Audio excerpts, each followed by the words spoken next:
बोलो श्री कृष्ण भगवान की जय। नवमो अध्याय राजविद्या राजगुह्य योग। राजगुह्य योग गोपनीय से गोपनीय, सभी विद्याओं का राजा और गोपनीय से गोपनीय। गीता के अंदर 18 अध्याय हैं। 18 अध्याय के अंदर ये 9वां अध्याय है, यानी बीच में है। 9वां अध्याय जो है बीच में है। गोपनीय बात जो होती है वो बीच में ही रखी जाती है, छिपा के रखी जाती है, ऐसे दिखा के नहीं रखी जाती है। तो ये भगवान की भक्ति का जो वर्णन चल रहा है, प्रसंग चल रहा है, ये बहुत गुप्त बात है। ये सबके आगे नहीं कहा जा सकता है, सब इसको नहीं समझ सकते हैं। और ये सभी विद्याओं का राजा है। जो भगवान का भक्ति कर लेता है तो समझ लो उसने सारी विद्याओं को समझ लिया। फिर उसके लिए कुछ जानना बाकी नहीं रहता। यज् ज्ञात्वा नेह भूयो अन्य ज्ञातव्यम अवशिष्यते, जिसे जान करके फिर कुछ जानना बाकी नहीं रहता। तो ये 9वां अध्याय जो है भक्ति का प्रसंग है ही। श्री भगवान ने कहा इदम तु ते गुह्यतमं प्रवक्ष्यामि अनुसूयवे ज्ञानम विज्ञान सहितम यज् ज्ञात्वा मोक्षयिष्यसि अशुभात्। इदम इस तू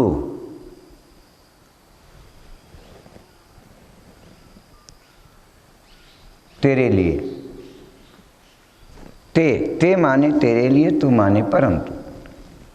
गुह्यतमम, गुह्यतमम माने गुप्त से गुप्त बात। प्रवक्ष्यामि कहूँगा। अब मैं तेरे लिए गुप्त से गुप्त बात कहूँगा। क्यों कहोगे हमारे लिए?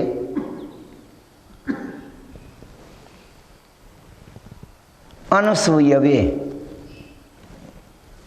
अनसूयवे, जहाँ ईर्ष्या द्वेष की भावना होती है, द्वेषपना होती है, वहाँ कुछ उपदेश, उसके प्रति उपदेश की भावना बनती ही नहीं है।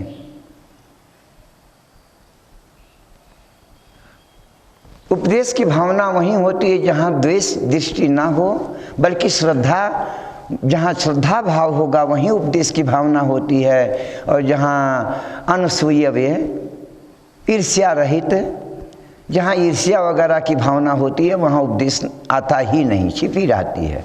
तो भगवान कह रहे हैं जो आज जो हम कुछ बोलने की हमारी इच्छा हो रही है, कुछ कहने की इच्छा हो रही है अपने बारे में, भक्ति के बारे में, इसलिए हो रही है कि अनसूयवे, सुनने वाला जो कैसा है, हाँ अनसूयवे, आप अनसूयवे हैं, इसलिए मैं आपके आगे खोल रहा हूँ। ज्ञानम, क्या खोल रहे हैं आप? ज्ञानम विज्ञान सहितम, ज्ञानम विज्ञान सहितम, विज्ञान सहित ज्ञान को।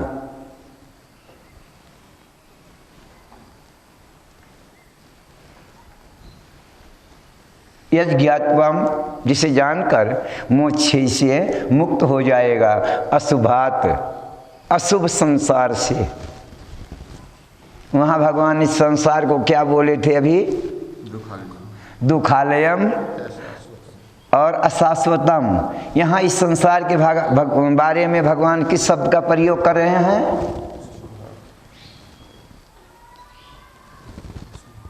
अशुभात। ये संसार क्या है? अशुभात, अशुभ संसार है। ये संसार अशुभ है। और हम जो है दरवाजे पे क्या लगाते हैं? दरवाजे पे क्या लगा के क्या चाह रहे हैं? शुभ, शुभ। भगवान के बोर्ड है अशुभ का, और उनके ऊपर हम अशुभ के ऊपर हम बीच में, अशुभ के बीच में शुभ लगा रहे हैं। और आ और भाग के जगह पर चार कोना वाला ऐसे बना रहे हैं, बीच में शुभ लिख रहे हैं। कहने मतलब भगवान यहाँ इस संसार को अशुभात बोल रहे हैं। इस संसार अशुभ है, हमारे समझ में नहीं आ रहा है ये बात, भले नहीं आ रहा लेकिन भगवान जो कह रहे हैं वो कह रहे हैं कि ये दुखालयम है और अशाश्वतम है और अशुभात भी है।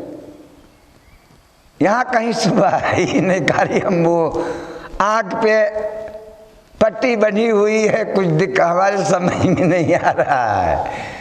बाकी है अशुभात, शुभ वाली पट्टी हटा लो और अशुभात पट्टी देखो तो फिर पता चल जाएगा। तो भगवान कहते हैं ज्ञानम इदम तो ते गुहितमं प्रवक्ष्यामि अनसूयवे ज्ञानम विज्ञान सहितम यज्ञात्वा मोक्षयसि अशुभात्। ज्ञान सहित विज्ञान को मैं फिर तुम्हारे आगे कहूँगा, जिसे जानकर तुम इस अशुभ संसार से मुक्त हो जाओगे। 7वें अध्याय में भी भगवान ने यही बात कह करके शुरू किया था, ज्ञानम ते हम सा विज्ञानम इदम मोक्षयामि यशेषता। 7वें अध्याय के दूसरे नंबर में भगवान यही बात कहा था। इसका मतलब यह है कि 7वें अध्याय में भगवान ने जिस भक्ति का वर्णन, जिस ज्ञान को, जिस रहस्य को खोलने का भाव उनके अंदर आया है, 7वां अध्याय पूरा हो गया, भाव पूरा नहीं हुआ। 8वें अध्याय के अर्जुन ने 7 सवाल कर दिया, उसमें उस सवाल के अंतकाल वाली बात में पूरा अध्याय पूरा हो गया। भगवान के अंदर जो बात अभी बाकी है, नहीं खुल पाया है, अब फिर वो 9वें अध्याय में वो अपनी तरफ से खोल रहे हैं, यानी वही बात खोल रहे हैं, कोई नई बात नहीं खोल रहे हैं। वही बात जो वहाँ बोले थे ज्ञानम ते हम सब विज्ञानम, वही यहाँ बोल रहे हैं। ज्ञानम ते हम सब विज्ञानम यज्ञात्वा मोक्षयसि अशुभात्। राज विद्या राजगुह्यम पवित्रम इदम उत्तमम प्रत्यक्षावगमम धर्म्यम सुसुखम कर्तुम अव्ययम।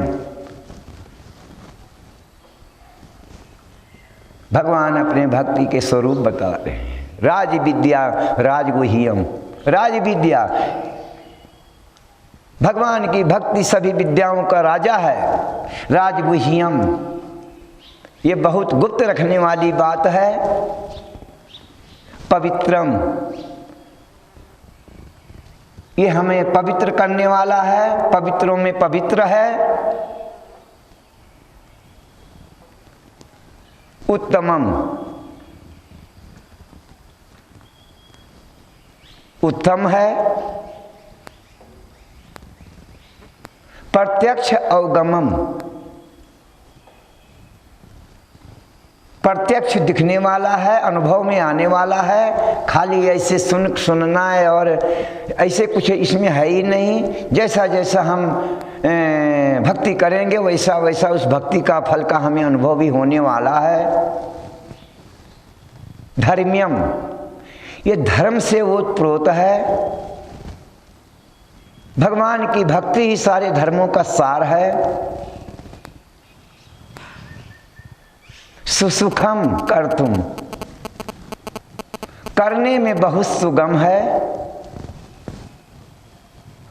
साधन करने में बहुत सुगम भी है। अव्ययम और भगवान की भक्ति क्या है? अव्ययम अविनाशी है। जितना कर लेंगे इस जन्म में वो कहीं जाने वाला नहीं है। जब भगवान की भक्ति अविनाशी है, भगवान अविनाशी हैं, तो भगवान की भक्ति भी अविनाशी है। हम अगर भक्ति में 5 पैसा 2 पैसा 1 पैसा जो भी कमा लेंगे वो भी सब अविनाशी खाते में चला जाएगा। हम विनाशी हैं, शरीर हमारा विनाशी है, लेकिन भगवान की भक्ति अविनाशी है। भगवान अविनाशी हैं, भगवान की भक्ति भी अविनाशी है। वो जो भी साधन होगा सब अविनाशी होता है। हम भगवान की भक्ति 10 पैसा 5 पैसा जो भी इस जन्म में कर लेंगे वो भी अविनाशी खाते में चला जाता है। वो विनाश उसका स्वल्पम अपि यस्य धर्मस्य त्रायते महतो भयात् नेहाभिक्रम नाशो अस्ति प्रतिवायो ना विद्यते। ये अविनाशी है। जब आपकी भक्ति में इतना सब कुछ है, करने में भी सुगम है और ऐसा है वैसा है, तो सब लोग आपकी भक्ति करते क्यों नहीं? ऐसी शंका होने पर भगवान कहते हैं कि अश्रद्धानाः पुरुषा धर्मस्यास्य परंतप अप्राप्य माम निवर्तन्ते मृत्यु संसार वर्तमनि।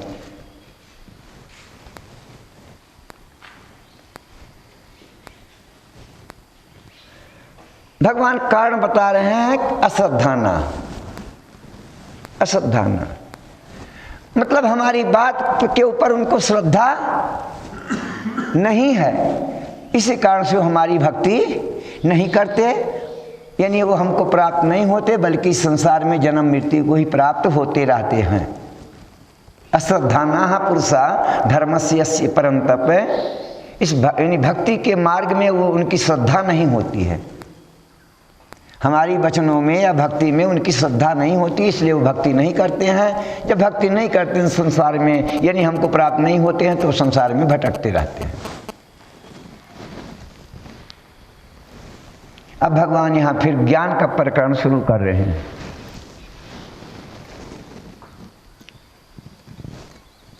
मया ततम इदं सर्वं जगत अव्यक्त मूर्तिना मत स्थानी सर्वभूतानि न चाहम तेषु अवस्थितः। मया ततम, मया माने मेरे द्वारा ततम व्याप्त है, इदम सर्वम जगत, यह सारा जगत, अव्यक्त मूर्तिना, अव्यक्त स्वरूप द्वारा, मेरे निराकार स्वरूप द्वारा ये सारा संसार व्याप्त है। मैं निराकार रूप में सारे संसार में व्याप्त हूं।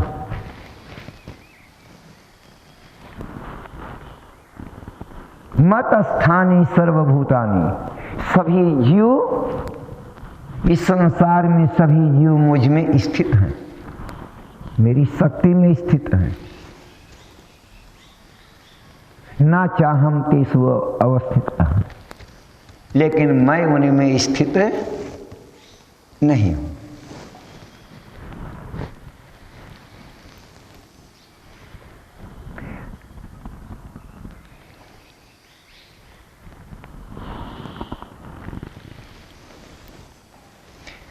न च मतस्थानी भूतानि पश्चिमी योगम ऐश्वरम भूत भृन्न च भूतस्थो ममात्मा भूत भावना। न च मतस्थानी भूतानि, वहां भगवान बोले सर्वभूतानि,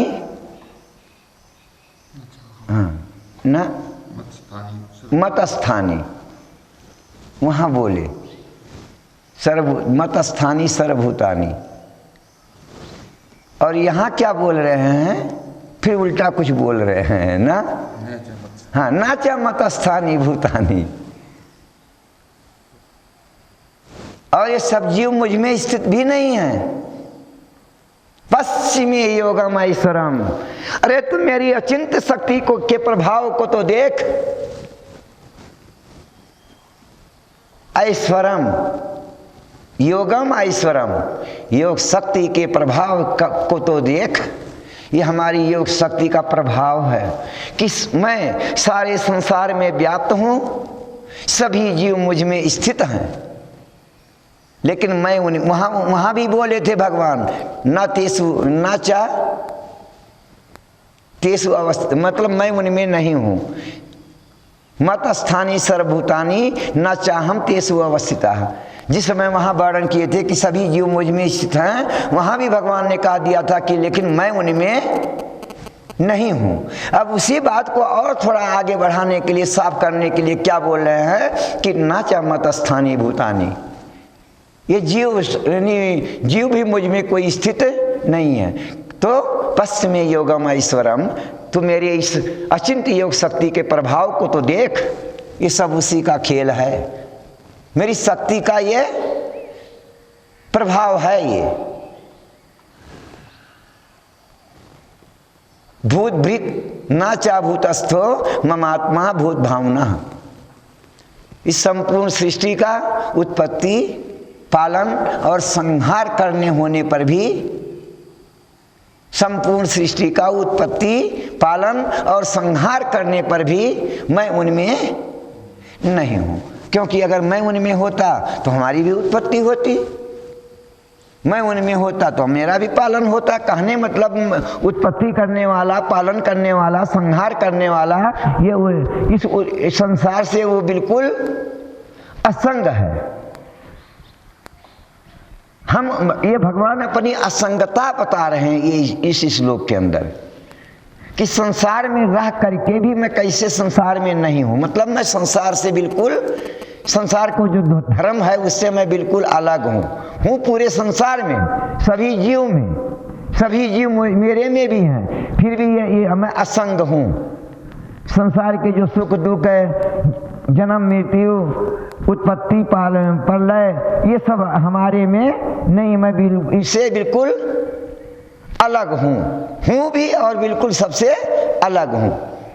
तभी तो सबका कंट्रोलर भी हूँ, सर्वज्ञ भी, तभी तो। भूत भृन्नाचा भूतस्थो ममात्मा भूत भावना। संपूर्ण सृष्टि का उत्पत्ति, पालन और संहार करने पर भी मैं उनमें नहीं हूँ। यथा आकाश स्थितो नित्यम वायु सर्वत्र गो महान तथा सर्वाणि भूतानि मतस्थानि इति उपधारे। इति ऐसा उपधारे, धारण कर ले, समझ ले। क्या समझ ले? भगवान समझा रहे हैं उदाहरण दे करके, लेकिन ये किसी उदाहरण से समझाया नहीं जाता है। नहीं, कोई उदाहरण है ही नहीं संसार के उदाहरण से हम समझावें। फिर भी हमारी बुद्धि में डालने के लिए उदाहरण दे करके भगवान समझा रहे हैं, गुरुजन लोग भी समझाते हैं कि समझ लो। तो भगवान क्या समझा रहे हैं? यथा आकाश स्थितो नित्यम वायु सर्वत्र गो महान तथा सर्वाणि भूतानि मतस्थानि इति उपधारे। जैसे आकाश, यथा माने जैसे आकाश स्थित, आकाश में स्थित वायु हवा सर्वत्र गह सर्वव्यापी महान महान, जैसे महान वायु, जैसे सर्वव्यापी महान वायु नित्य आकाश में स्थित रहता है। वायु और आकाश की उपमा भगवान दे करके हम लोगों को समझा रहे हैं। आकाश जो है वायु का मूल कारण है, यानी हवा जो है आकाश से पैदा होता है। हवा सृष्टि क्रम में हवा जो है आकाश से पैदा होता है, यानी हवा का कारण आकाश है, आकाश कारण है और हवा उसका कार्य है। तो जैसे यथा आकाश स्थितो वायु सर्वत्र गो महान, जैसे सर्वत्र विचरने वाला ये वायु नित्य आकाश में ही स्थित रहता है, क्योंकि इसकी उत्पत्ति आकाश से होती है, ये आकाश में ही रहता है और इसका नाश भी आकाश में ही होता है।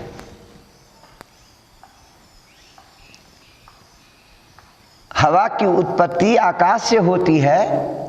ये जो भी हवा का प्रभाव यहाँ से वहाँ तक दुनिया के अंदर फैल रहा है, फैला हुआ है, ये यानी ये आकाश में ही हवा है। आकाश का हवा का विचरण कहाँ होता है? खाली जगह में। तो खाली जगह है आकाश है, समझ गए ना? आकाश हमें नहीं दिख रहा है, खाली ज्ञान से देखा जाता कि खाली जगह जो कुछ संसार में है वो आकाश है। हवा का तो उसका हिलना डुलना स्पर्श के द्वारा पता भी लग जाता है।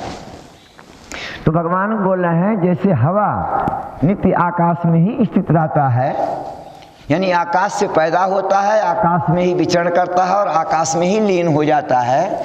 हवा का, आकाश के सिवा हवा का अपना कोई अलग अस्तित्व नहीं है। ऐसे ही सभी जीव तथा सर्वाणि भूतानि मतस्थानी, वैसे ही सभी जीव मुझ में स्थित हैं। इति उपधारे, ऐसा समझ ले, ऐसा समझ ले।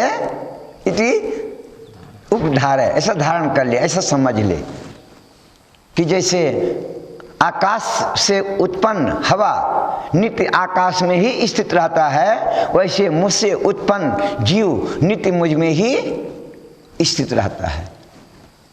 मेरे से उत्पन्न हुआ है, मेरे में है और मेरे में ही लीन हो जाएगा। इति उपधारे। सर्वभूतानि कौन्तेय प्रकृतिम यान्ति मामिकाम कल्पक्षये पुनस्तानि कल्पादौ विसृजामि हम। हे अर्जुन, कल्प का अंत होने पर संपूर्ण सृष्टि मेरी प्रकृति में लीन हो जाती है और नए कल्प के आरंभ में अपनी शक्ति द्वारा मैं उसे फिर रचता हूँ। कल्पक्षये, कल्पक्षय माने कल्प किसको कहते हैं?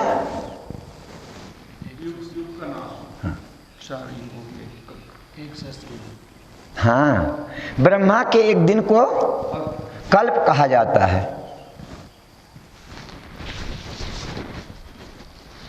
ब्रह्मा के एक दिन को कल्प कहा जाता है। तो ऐसे जब उनका यानी कल्प क्षय, कल्प खत्म हो जाता है, यानी ब्रह्मा की आयु, समझ गए ना? अब यहाँ ये प्रसंग कुछ और आ रहा है। वहाँ जो प्रसंग था, संसार जो है ब्रह्मा के सूक्ष्म शरीर से पैदा होता है, हैं? और फिर जब दिन आता है तो उन्हीं से पैदा होता है। ये संसार किससे? ब्रह्मा से। वहाँ का जो प्रसंग था, वहाँ का जो सृष्टि का प्रसंग था वो ब्रह्मा से था कि संसार जो है अव्यक्तात् व्यक्तया सर्वा प्रभवन्ति यह आगमे रात्रि आगमे परलीयन्ते तत्रय अव्यक्त संग के। यानी ब्रह्मा के दिन के आने पर यह जीव समूह व्यक्त होता है और ब्रह्मा की रात्रि के आने पर ये फिर उसी अव्यक्त में यानी सूक्ष्म शरीर में लीन हो जाता है। तो ये जो सृष्टि चक्र चल रहा है, ये प्रलय, उत्पत्ति प्रलय का है। ये इसको कहते हैं उत्पत्ति और प्रलय। ब्रह्मा का दिन और रात वाली जो बात है वो वहाँ पर है। यहाँ पर क्या है कि ब्रह्मा का भी अंत हो गया है। यानी ब्रह्मा का 100 साल वो पूरा हो गया। फिर ये जो लटपट था संसार की सृष्टि वाला, ये जो कुछ दिख रहा है, तो ये सारा जो है भगवान, अब ये उसका वर्णन हो रहा है। ब्रह्मा और ये संसार, ये शक्तियाँ, सृष्टि शक्ति। तो सर्वभूतानि कौन्तेय, सर्वभूतानि सभी जीव, कौन्तेय हे अर्जुन, प्रकृतिम मेरी प्रकृति में यान्ति प्राप्त हो जाते हैं। सर्वभूतानि कौन्तेय प्रकृतिम यान्ति मामिकाम, मेरे कल्प क्षये, कल्प का अंत होने पर पुनः फिर तानी उनको कल्प आदौ, कल्प आदौ, कल्प के आदि में, यानी नया सृष्टि करने के समय जब ब्रह्मा का पहले सृष्टि का पहला दिन लगता है, कल्प आदौ विसृजामि हम, मैं सृजन करता हूँ, मैं सृजन करता हूँ।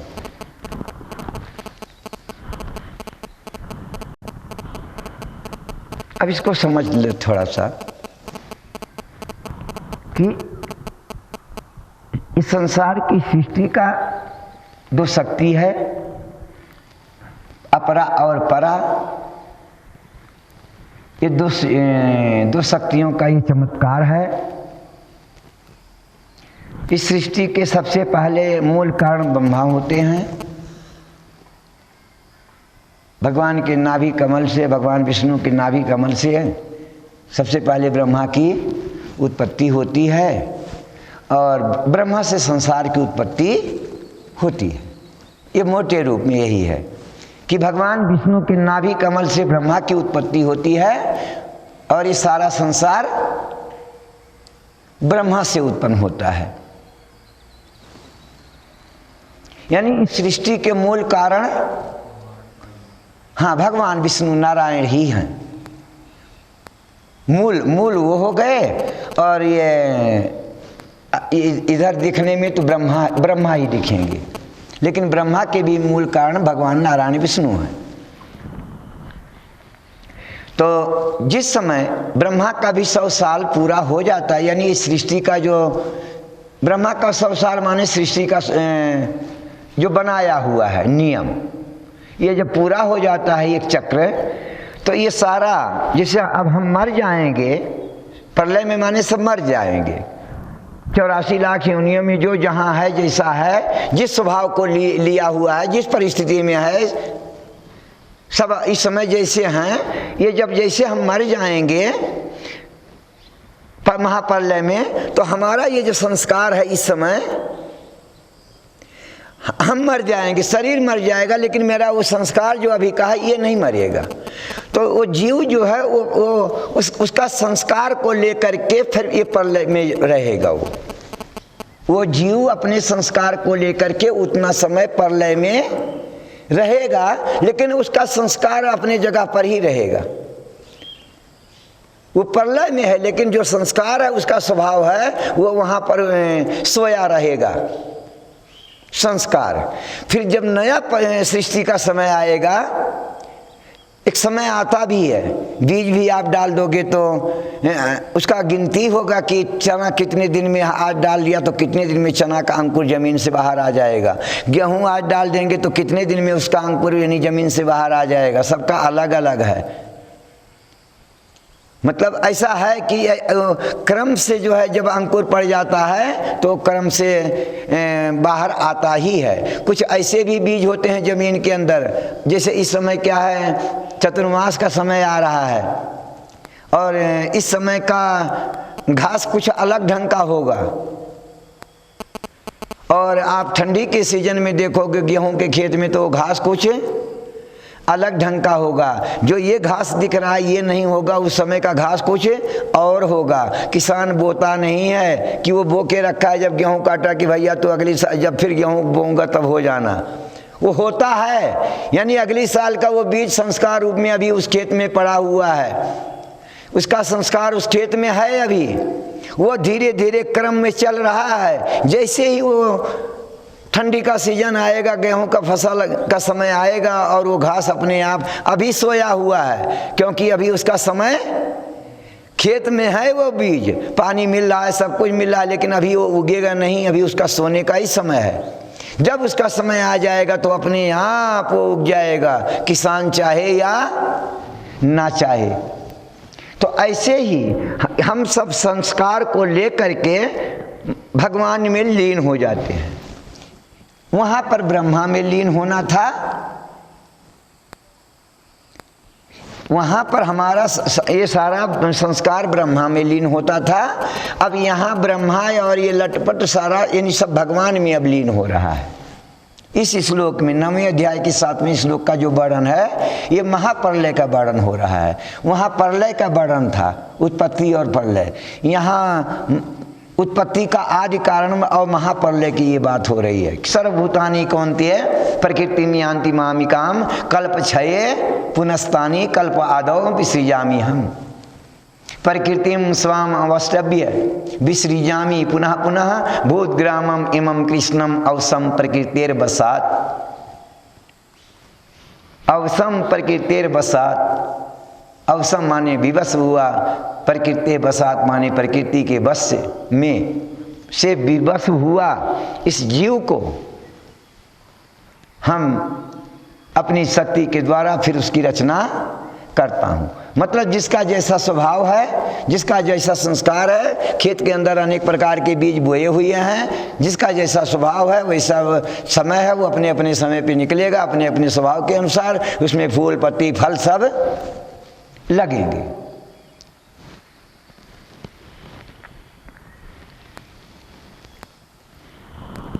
तानि सर्वाणि कर्माणि न च माम तानि कर्माणि निबधनन्ति धनंजय। हे धनंजय, हे अर्जुन, ये सृष्टि रचना आदि कार्य कर्म करके भी मैं बंधन में नहीं पड़ता। आदमी जो भी कर्म करता है वो कर्म से बंधन में पड़ता है। और भगवान अब अपने बारे में बता रहे हैं, ना चा माम तानी कर्माणि निबधनंती। लेकिन ये सृष्टि रचना आदि कर्म करने से हमें कोई बंधन नहीं होता, ये हमें नहीं बांधते। क्यों नहीं बांधते, वह कारण बता रहे हैं नीचे। उदासीनवत आसीनम असक्तम तेसु कर्मसु। तेसु कर्मसु, तेसु माने उन, कर्मसु माने कर्मों में, यानी उन कर्मों में। किस कर्मों में? ये उत्पत्ति करना, पालन करना, संहार करना, इस कर्म में उदासीनवत आसीनम असक्तम। मैं उदासीन के समान आसीन हूं, यानी इसमें हमारा कोई पक्षपात, अपनी तरफ से कोई पक्षपात, जिसको कुत्ता बनना है उसको मैं कुत्ता बना, वो कुत्ता बन रहा है। जिसको मतलब जिसको जहाँ है वो उसको मैं वैसे ही, जो संस्कार जिसका है वैसे मैं उसको कर रहा हूँ। उदासीन मत, इसमें हमारा कोई पक्षपात नहीं है। चलो इसको, ये कुत्ता बनने जा रहा है, चलो इसको हम कुछ घोड़ा बना दें। मतलब एक कुत्ता का स्वभाव है, हम इसको घोड़ा बना दें, ये हमारा कोई पक्षपात, हमारा ऐसा कुछ किसी भी जीव के प्रति नहीं है। जिसका जो स्वभाव है, जिसका जैसा जो संस्कार है, मैं उसका वैसे आगे का लाइन बना देता हूँ। उदासीन मत, यानी सृष्टि पालन और संहार आदि कार्यों में मैं उदासीन मत हूँ, उदासीन के समान हूँ। कौन पैदा हो रहा है, कौन किसका क्या हो रहा है, कौन मर रहा है, हम इन बातों से हमारा कोई मतलब नहीं है। जो जैसा कर्म जिसका है ऐसे वो चक्कर में वो अपना काम कर रहा है, हमें क्या लेना देना। हरे कृष्णा कृष्णा कृष्णा हरे हरे, हरे राम राम राम हरे हरे। उदासीनवत आसीनम असक्तम तेसु कर्मसु। इन कर्मों में मैं अनासक्त हूँ, हमारी कोई आसक्ति नहीं है। इस सृष्टि रचना आदि कर्मों में हमारी, कर्म करने में हमारी कोई आसक्ति नहीं है, और इसमें हम उदासीन के समान हो, इसमें हमारा कोई पक्षपात भी नहीं। उदासीन मत आसीनम।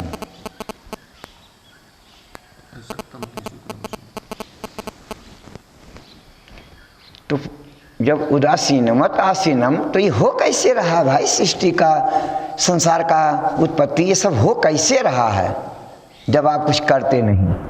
तो भगवान आगे बता रहे हैं कि मयाध्यक्षेण प्रकृति सूयते सचराचरम। प्रकृति ही माया शक्ति सूयते प्रसव करती है। किसकी प्रसव करती है माया शक्ति? सचराचरम, चर और अचर।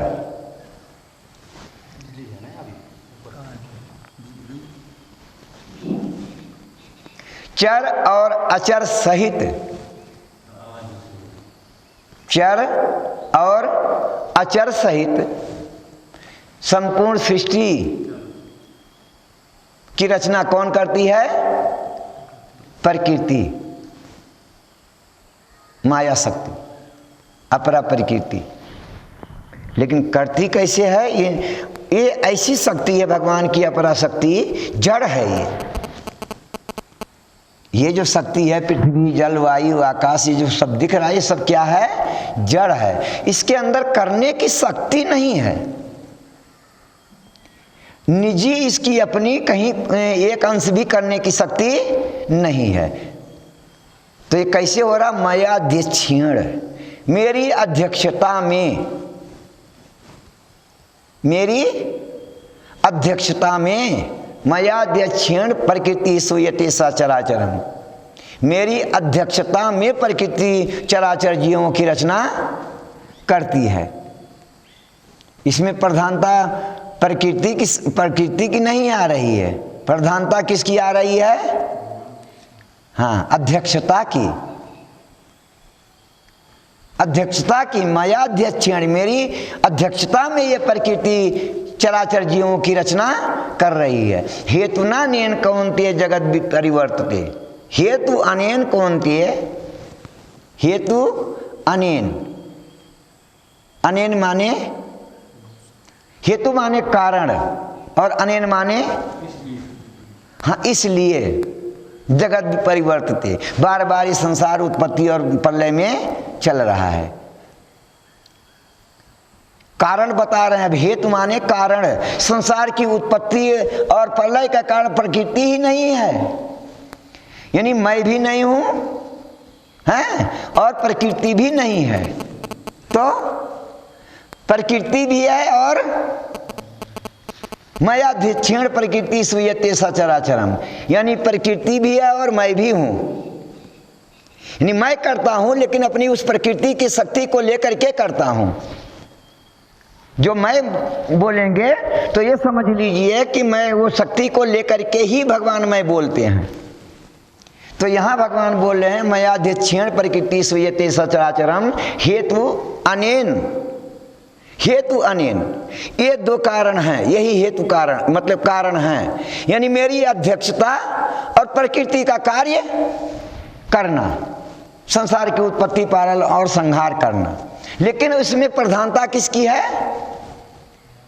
हाँ अध्यक्षता की। ये संसार की रचना, इसका पालन, इसका संहार जो कुछ हो रहा है वो भगवान की अध्यक्षता में हो रहा है, भगवान की इच्छा से, उनकी देख रेख में हो रहा है। सर्वज्ञ और सबको देख भी रहे हैं कि मतलब वो कौन कहाँ क्या हो रहा है। लगाया धान का बीज और निकल रहा है टमाटर का फल, ये हो क्या रहा है? लगाया था आम और निकल रहा है करेला, ये बन क्या रहा है? मतलब भगवान देख भी रहे हैं। तो भगवान की अध्यक्षता में भगवान की माया शक्ति इस सारे संसार की रचना, पालन और संहार करती है। डायरेक्ट भगवान का इस संबंध, इस संसार से कोई माने मतलब नहीं है। खाली एक साइड में बैठ करके और अपना आनंद ले रहे हैं। कौन पैदा हो रहा है, कौन क्या हो रहा है, कौन मर रहा है, इन बातों से कोई मतलब नहीं है। अपना तो बैठ के हरे कृष्णा कृष्णा कृष्णा हरे हरे, हरे राम राम राम हरे हरे।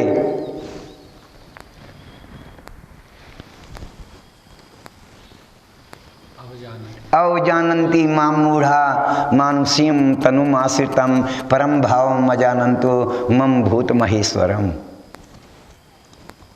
अवजानन्ति मजाक करते हैं, उपहास करते हैं, माम मेरा, मूढ़ा मूढ़ लोग, मूर्ख लोग मेरा मजाक करते हैं।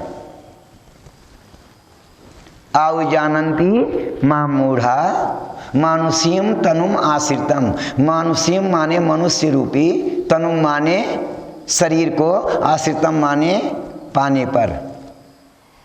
जब मैं मनुष्य रूप में अवतरित होता हूँ तो मूर्ख लोग मेरा मजाक करते हैं, उपहास करते हैं, मूढ़ा भी बोल रहे हैं ना उनको। अब भगवान बता रहे हैं कि परम भावम अजानन्तो मम भूत महेश्वरम। मम भूत महेश्वरम, भूत माने सृष्टि का, महेश्वरम माने महाईश्वर, अजानंता परम भाव अजानंता, इस परम भाव को वो नहीं जानते। इस संसार का इस मैं महान ईश्वर हूँ, महान कंट्रोलर हूँ, मैं हूँ, वो नहीं जानते। इसमें इसलिए मतलब इसमें वो मूढ़ हैं, वो नहीं जानते। जब नहीं जानते कि मैं हमारी पावर को, हमारी शक्ति को जानते नहीं, इसलिए अपनी बुद्धि से उनके मन में जो आ रहा है वही वो बोल रहे हैं कि हमारे में और इनमें क्या अंतर है। मतलब अपने हिसाब से हम भी तो जन्म लिए, ये भी जन्म लिए, हम इस जात के और ये इस जात के। ग्वाल वाला भी बोलते हैं कि भैया तू क्यों ऐट रहा रे। जब खेल खेल में कहीं ज़्यादा कृष्ण अपना नखरा दिखाते हैं तब ग्वाल वाले इकट्ठा होकर के फिर घुड़की मारते ही हैं कि होगा तू अपने तेरे से हम कोई काम नहीं है। तो भी जिस गांव का तू है उसी गांव का हम है रे, जिस जात का तू है उसी जात का हम है। जो धंधा तेरा है गाय चराने का वही धंधा मेरा है। अब फर्क यही होगा कि तेरे 10-5 गाय ज़्यादा होगी, हमारे पास 10-5 गाय कम होगा, ये तेरा रुआब हम सह नहीं सकते हैं। ये गुड़ यानी जब खेल खेल में कृष्ण का ग्वाल बालों का ऐसे ऐसे होता है। अब ये भगवान के सखा जो है भगवान की भगवत्ता को नहीं समझ रहे हैं। अगर समझेंगे पूरा पूरा तो भगवान के साथ ऐसा व्यवहार वो नहीं करेंगे। तो अवजानन्ति माम मूढ़ा मानसीम तनुमाश्रितम परम भाव अजानन्तो मम भूत महेश्वरम। मम भूत महेश्वरम, इस सृष्टि के महान ईश्वर के परम भाव को ना जानते हुए, ना जान करके मूढ़ लोग जब मैं कृष्ण और राम के रूप में अवतरित होता हूँ तो मजाक करते हैं। मोघासा मोह कर्माणो मोह ज्ञान विचेतसा राक्षसीम आसुरीम चैव प्रकृतिम मोहिनीम श्रिता। अब मजाक करने वालों का फल भगवान बताते हैं, उनको क्या फल मिलता है कि मोघासा, मोघ माने व्यर्थ, आशा माने आशा। मतलब वो जो कर्म कर रहे हैं, जो भी सुबह कर्म कर रहे हैं किसी आशा को लेकर के हम ऐसा करेंगे तो हमें ये मिलेगा, जो उनकी सोच है तो उनका वो सोच है बिल्कुल, उनकी वो आशा व्यर्थ है। मोघ कर्माणु, उनका वो कर्म भी व्यर्थ है और मोघ ज्ञान, उनका वो ज्ञान भी व्यर्थ है। विचेतसा, विचेतसा माने संक्षिप्त, चंचल मन वाला।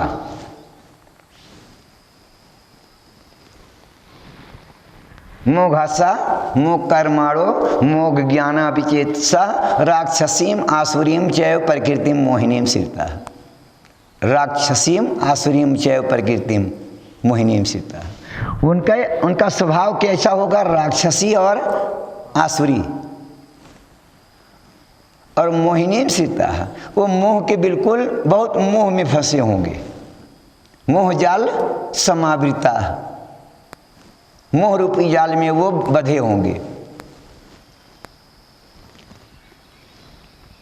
अब यहाँ तो भगवान की निंदा करने वालों की बात कही गई 11-12 में। अब 13 में भगवान भक्तों की बात कर रहे हैं। महात्मानस्तु माम पार्थ दैवीं प्रकृतिम आश्रिताः भजन्ति अनन्य मनसो ज्ञात्वा भूतादिम व्ययम्। हे अर्जुन, मोह मुक्त महात्मा जन तो मेरी दिव्य प्रकृति के आश्रित होकर और मुझे अविनाशी आदि पुरुष जानकर श्रद्धा के साथ मेरा भजन करते हैं। महात्मानः, तू माने परंतु। वहाँ भगवान राक्षसीम आसुरीम चैव जो मजाक करते हैं, अवजानन्ति माम मूढ़ा जिसको बोल रहे हैं, उनसे अलग हैं। महात्मा जो भगवान का भजन करते हैं, अलग करने के लिए भगवान यहाँ तू लगा रहे हैं। परंतु माम पार्थ दैवीं प्रकृति आश्रिता, दैवी प्रकृति के आश्रित, दैवी प्रकृति के आश्रित। इस संसार में 2 प्रकृति है, दैवी और आसुरी। आगे चल करके 16वें अध्याय में इसका विस्तार से वर्णन होगा। तो यहाँ जो भक्त होते हैं तो वो दैवी प्रकृति माने दैवी गुण, दैवी गुण। तो दैवी माने भगवान, दैवी माने भगवान, दैव माने भगवान। तो भगवान, ये जितने गुण हैं वो सब भगवान के गुण हैं। लेकिन जब भक्त भगवान का हो जाता है, जब भक्त अंतरात्मा से भगवान का हो जाता है तो भगवान की कृपा से भगवान के जो गुण हैं, भगवान के जो गुण हैं वो उस भक्त के अंदर कुछ अंश आ जाते हैं। उसे को पाने के लिए उसे अलग से कुछ करना नहीं पड़ता है। यानी जो भगवान का भजन करता है वो उसके अंदर दैवी गुण का संचार होता है। जैसे जैसे भजन करेगा वैसे वैसे भगवान के गुणों का संचार होगा। और जब वो पूरा भक्त बन जाएगा तो समझ लीजिए कि वो भगवान के सभी गुण का अंश उसके अंदर आ जाएगा। तो महात्मानस उपमा पार दैवी प्रकृति मासिता, दैवी गुण का आश्रय लेकर के भजंती अनन्य मनसो, अनन्य मन से मेरा भजन करते हैं। ज्ञात्वा भूतादिम व्ययम, वो मुझे इस संसार में अनादि, आदि और अव्ययम, सबका आदि और अव्ययम अविनाशी जान करके अनन्य मन से मेरा भजन करते हैं। यानी भगवान अजन्मा है, अविनाशी हैं, इन बातों में उनका अपना कोई शंका कुशंका, भगवान के बारे में उनका कोई अपना होता नहीं है। उनकी पूरी श्रद्धा के साथ मेरा भजन करते हैं जान करके। ऐसा कैसा भजन करते हैं? भजंती अनन्य मनसा, अनन्य मन से मेरा भजन करते हैं। 14 नंबर में भगवान भजन का प्रकार बतलाएंगे। भजन करो, भजन करो, भजन, ये भजन करते हैं। हम लोग व्यवहार में बोलते हैं, लेकिन भजन क्या है ये भगवान 14 नंबर में बोल रहे हैं। सततम कीर्तयन्तो माम यतन्तस्य दृढ़व्रताः नमस्यन्तस्य माम भक्त्या नित्य युक्ता उपास्ते। इन्हीं को भगवान पहले वाले श्लोक में महात्मा बोल रहे हैं, जो महात्मानस्तु माम पाद दैवीं प्रकृति मासिता, जिनको बोल रहे हैं इन्हीं को बोल रहे हैं महात्मा।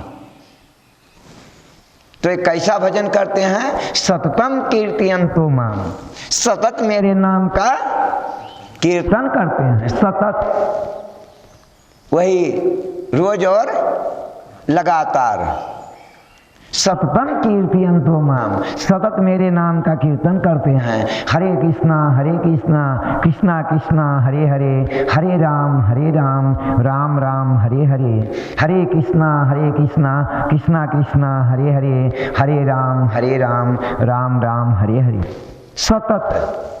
सतत मेरे नाम का कीर्तन करते हैं।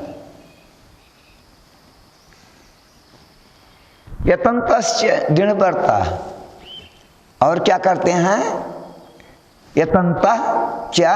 दृढ़व्रता, दृढ़ व्रत करके वो हमें प्राप्त करने के साधन करने का यत्न करते हैं, लेकिन ऐसे नहीं हैं। दृढ़ व्रत लेकर के यत्न करते हैं कि हमें इतना भजन करना है। और नमस्यन्तस्य माम भक्त्या, तीसरा क्या साधन है? नमस्यन्तस्य माम भक्त्या, भक्ति भाव से मुझे प्रणाम करते हैं। नित्य युक्ता, और वो मेरे में नित्य युक्त रहते हैं। नित्य युक्ता उपासते, नित्य युक्त होकर के ऐसा मेरी उपासना करते हैं। अब यहाँ भक्ति का प्रकार भी बतला रहे हैं और उपासना शब्द की व्याख्या भी कर रहे हैं। यदि हम ये पूछें उपासना क्या है, उपासना किसे कहते हैं, तो ये 14 नंबर आप बोल दो। सतत भगवान के नाम का कीर्तन करना, दृढ़ता पूर्वक यत्न करना और श्रद्धा के साथ भगवान को प्रणाम करना, यही उपासना है। अब भगवान फिर प्रसंग बदल रहे हैं और औरों के बारे में भी बोल रहे हैं कि ज्ञानी ध्यानी। तो ज्ञान यज्ञेन चाप्यन्ये यजन्तो माम उपास्ते एकत्वेन पृथक्त्वेन बहुधा विस्तोमुखम। ज्ञान यज्ञेन चाप्यन्ये यजन्तो माम उपास्ते, अन्य माने दूसरे। अब भक्त की बात 13-14 में कह करके अब 15 में भगवान अन्य लगा रहे हैं कि भक्त के सिवाय दूसरे, अन्य माने दूसरे, अन्य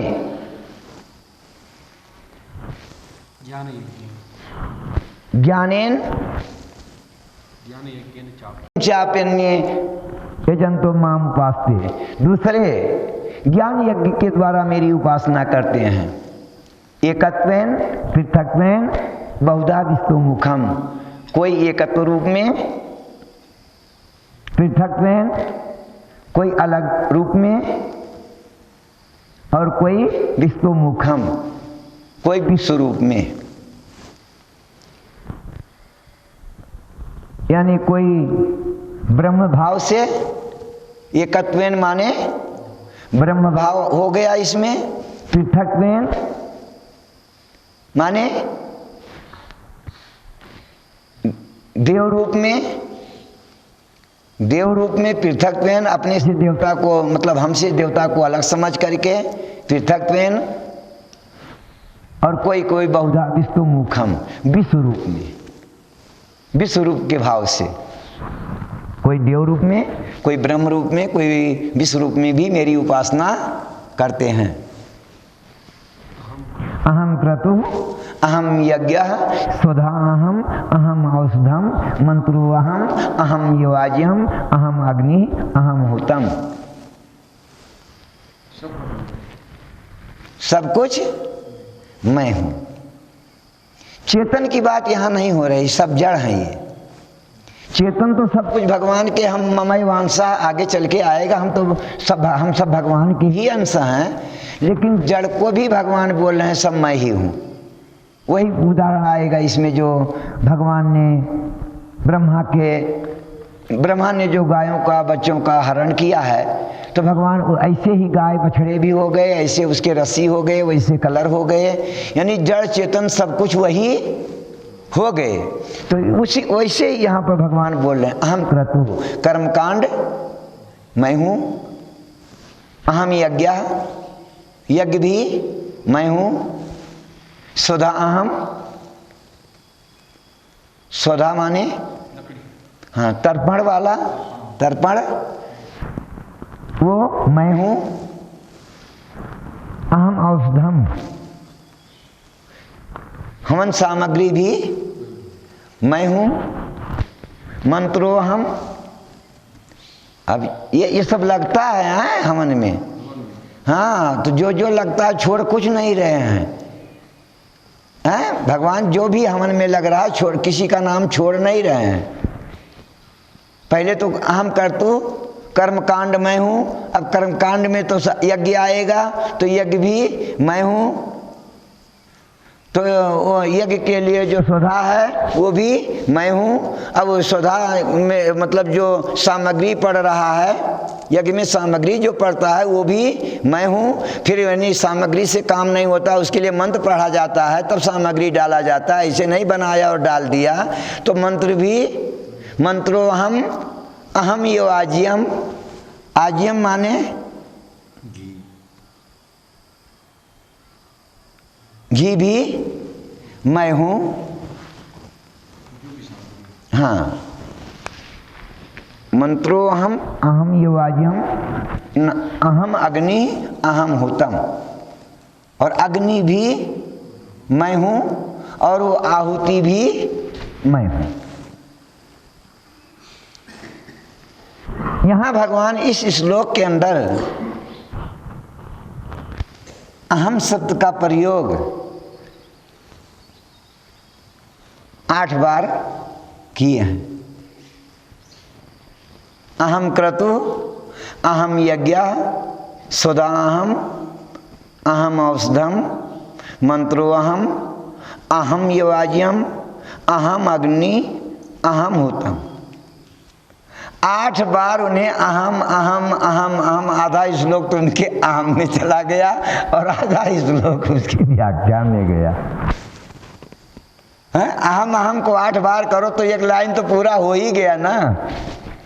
तो भगवान को जो कि विद्वता के हिसाब से जो शब्द एक बार प्रयोग कर दिया जाता, दोबारा उसको वहाँ पे पुनरावृत्ति नहीं होती। विद्वता का मतलब यह है। और भगवान जो क्या कर रहे हैं यहाँ 8 बार अहम अहम अहम अहम कर रहे हैं। इसका मतलब वो फेलियर होकर के ही आए हैं, पूरे विद्वान नहीं है ना, ऐसी बात नहीं है। अहम अहम इसलिए भगवान को 8 बार करना पड़ रहा है क्योंकि जड़ के अंदर भगवान है, इस बात को हमारी वहाँ दृष्टि ही नहीं जा रही है। चेतन वाले में तो थोड़ा चला भी जाता है, लेकिन सारे संसार में मतलब चेतन में ही नहीं, भगवान जड़ चेतन जो कुछ है सब भगवान ही है।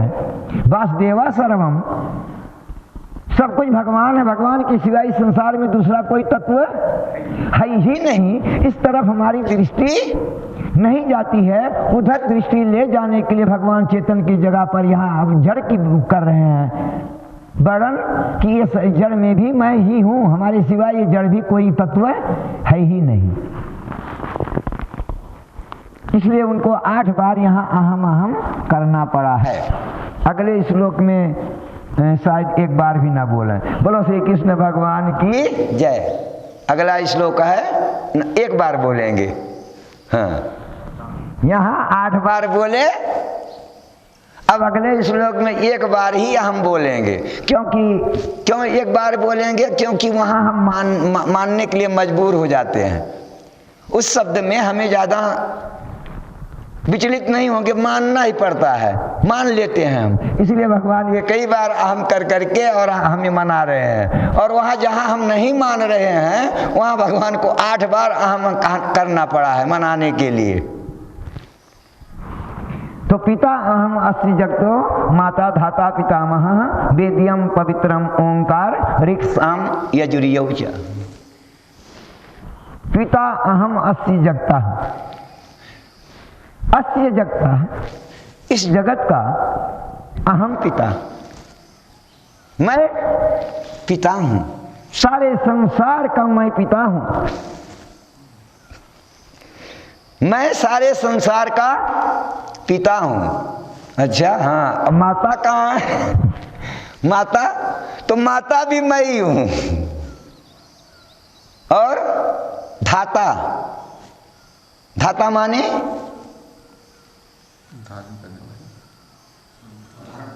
हाँ, वो भी मैं हूँ। और दादा, पिता तो आप हैं, दादा तो दादा भी मैं हूँ, पिता भी मैं हूँ, और माता भी मैं हूँ, धाता भी मैं हूँ, और दादा भी मैं हूँ। पिता अहम अस्ति जगतो, माता धाता पितामह, वेद्यम पवित्रम ओंकार, वेदों में पवित्र ओंकार हूँ। ऋक् साम यजुर्यौ च, ऋग्वेद, सामवेद और यजुर्वेद भी मैं हूँ। गतिर्भर्ता प्रभु साक्षी निवासः शरणम सुहित, प्रभवः प्रलयः स्थानम निधानम बीजम अव्ययम। यहाँ एक बार भी नहीं बोले अहम, वहाँ 8 बार बोले।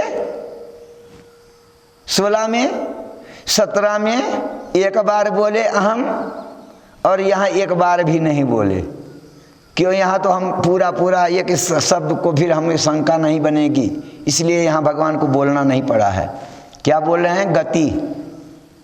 गति माने लक्ष्य, सबका लक्ष्य, सबकी गति अंत में मैं हूँ, सबका गति अंत में मैं हूँ। गतिर्भर्ता, भर्ता माने हाँ, भारण, मतलब भरण पोषण करने वाला, वो मैं हूँ। प्रभु ईश्वर मैं हूँ। साक्षी देखने वाला, सबको देखने वाला मैं हूँ। अभी वहाँ है नहीं, लेकिन मैं अपनी तरफ से समय जोड़ रहा हूँ, मैं हूँ मैं हूँ। यहाँ एक बार भी मैं हूँ नहीं है। इस श्लोक के अंदर किसी भी शब्द के प्रति मैं हूँ नहीं है। अहम शब्द का प्रयोग एक बार भी यहाँ नहीं है।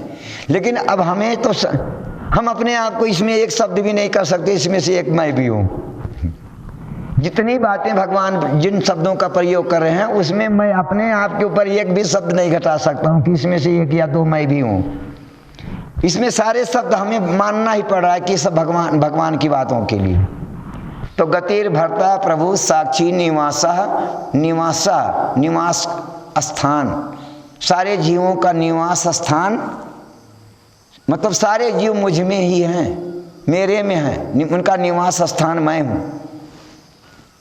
शरणम, सबका शरण लेने योग्य भी मैं हूँ। असुहिद, स्वार्थ रहित सबका हितैषी भी मैं हूँ। प्रभवा प्रलया, उत्पत्ति प्रलय भी मैं हूँ। प्रभवा प्रलया यानी उत्पत्ति प्रलय भी मैं हूँ। स्थानम निधानम बीजम अव्ययम, स्थानम सबका स्थान भी मैं हूँ। निधानम काफ़ी समय तक जहाँ पे रहे, तो वही जो इसके पहले 7 नंबर में आया था कि काफ़ी समय तक ये फिर मेरे में रहते हैं, उतना समय तक भगवान में ही रहते हैं, उसका तो उसको भगवान बोलते हैं निधानम, सबका निधान भी मैं हूँ। और अव्ययम अविनाशी हूँ। तो कहने का मतलब यह है कि यहाँ पर इस श्लोक के अंदर भगवान ने जितने शब्दों का प्रयोग किया है, यहाँ पर भगवान ने कहीं अहम शब्द का प्रयोग नहीं किया, क्योंकि हम इन शब्दों को मानने के लिए तैयार है। तपामि अहम, अहम वर्षम निगीरामि उत्सीयामि च, अमृतम चैव मृत्युस्य सत् असत् च अहम अर्जुन। तपामि अहम,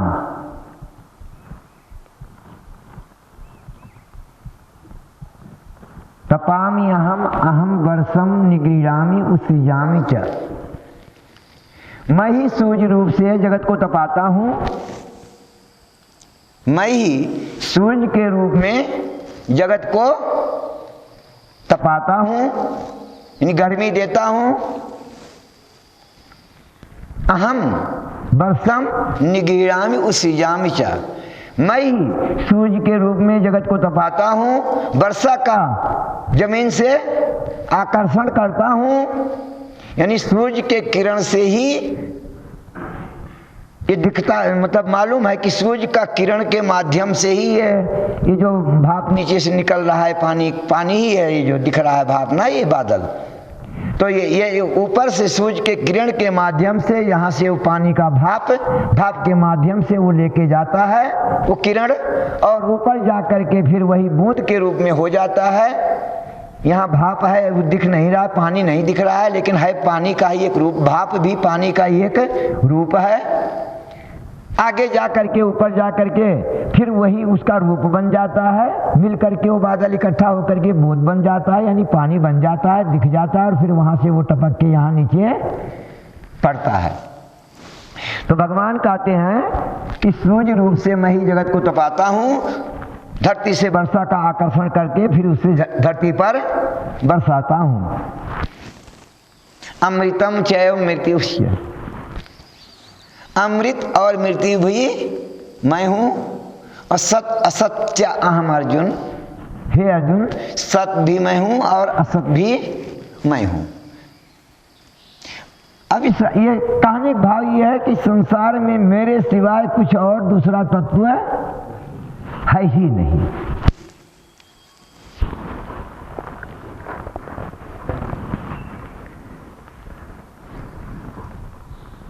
त्रय विद्या माम सोम पाह कूट पापा यज्ञरिष्टवा स्वर्गतिम प्रार्थयन्ते ते पुण्यम मासाद्य सुरेंद्र लोकम अस्नन्ति दिव्यान दिव्यदेव भोगान ते तम भुक्त्वा स्वर्गलोकम विशालम क्षीणे पुण्ये मर्तलोकम विसन्ति एवं त्रयी धर्मम अनुप्रपन्ना गतागतम काम कामा लभन्ते। हम इधर नहीं देखेंगे, उधर देख के इस लोग बोलेंगे सामने। बोलो श्री कृष्ण भगवान की जय।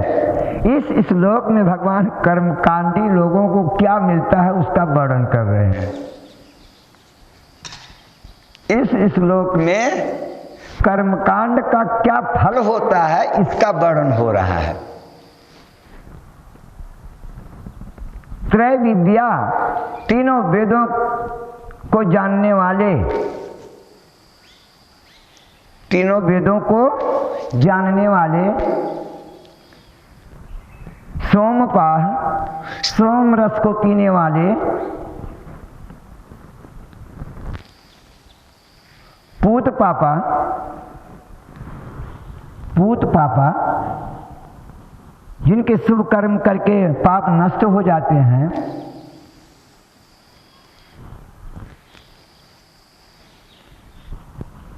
यज्ञैरिष्ट्वा स्वर्गतिं प्रार्थयन्ते।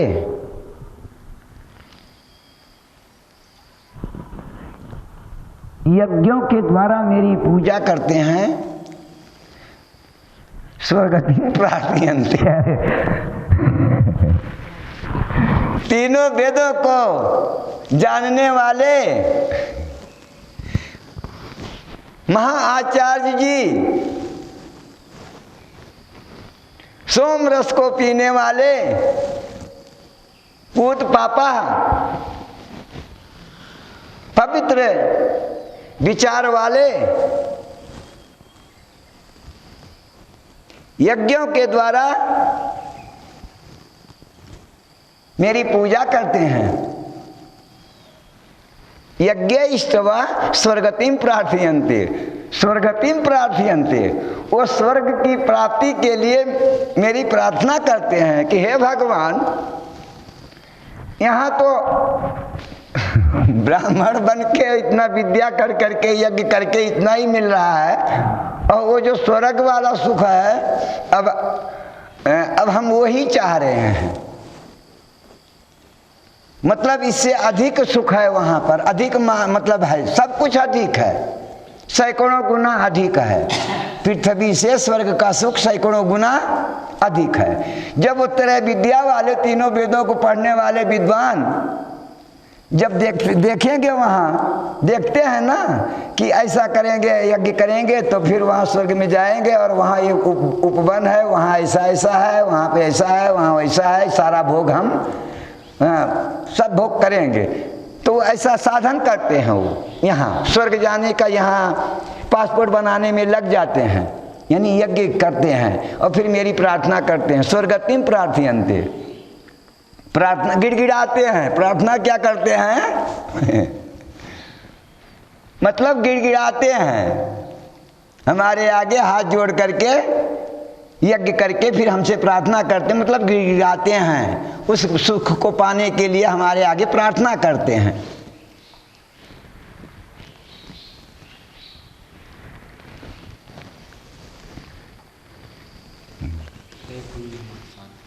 ते पुण्यम आसाद्य सुरेंद्र लोकम अस्नंति दिव्यान दिव्यदेव भोगान।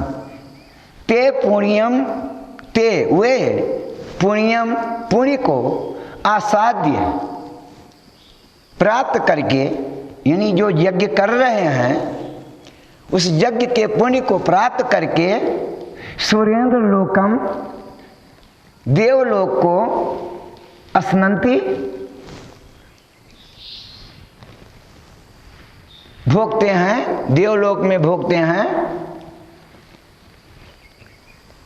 देव भोगान, देव भोगों को।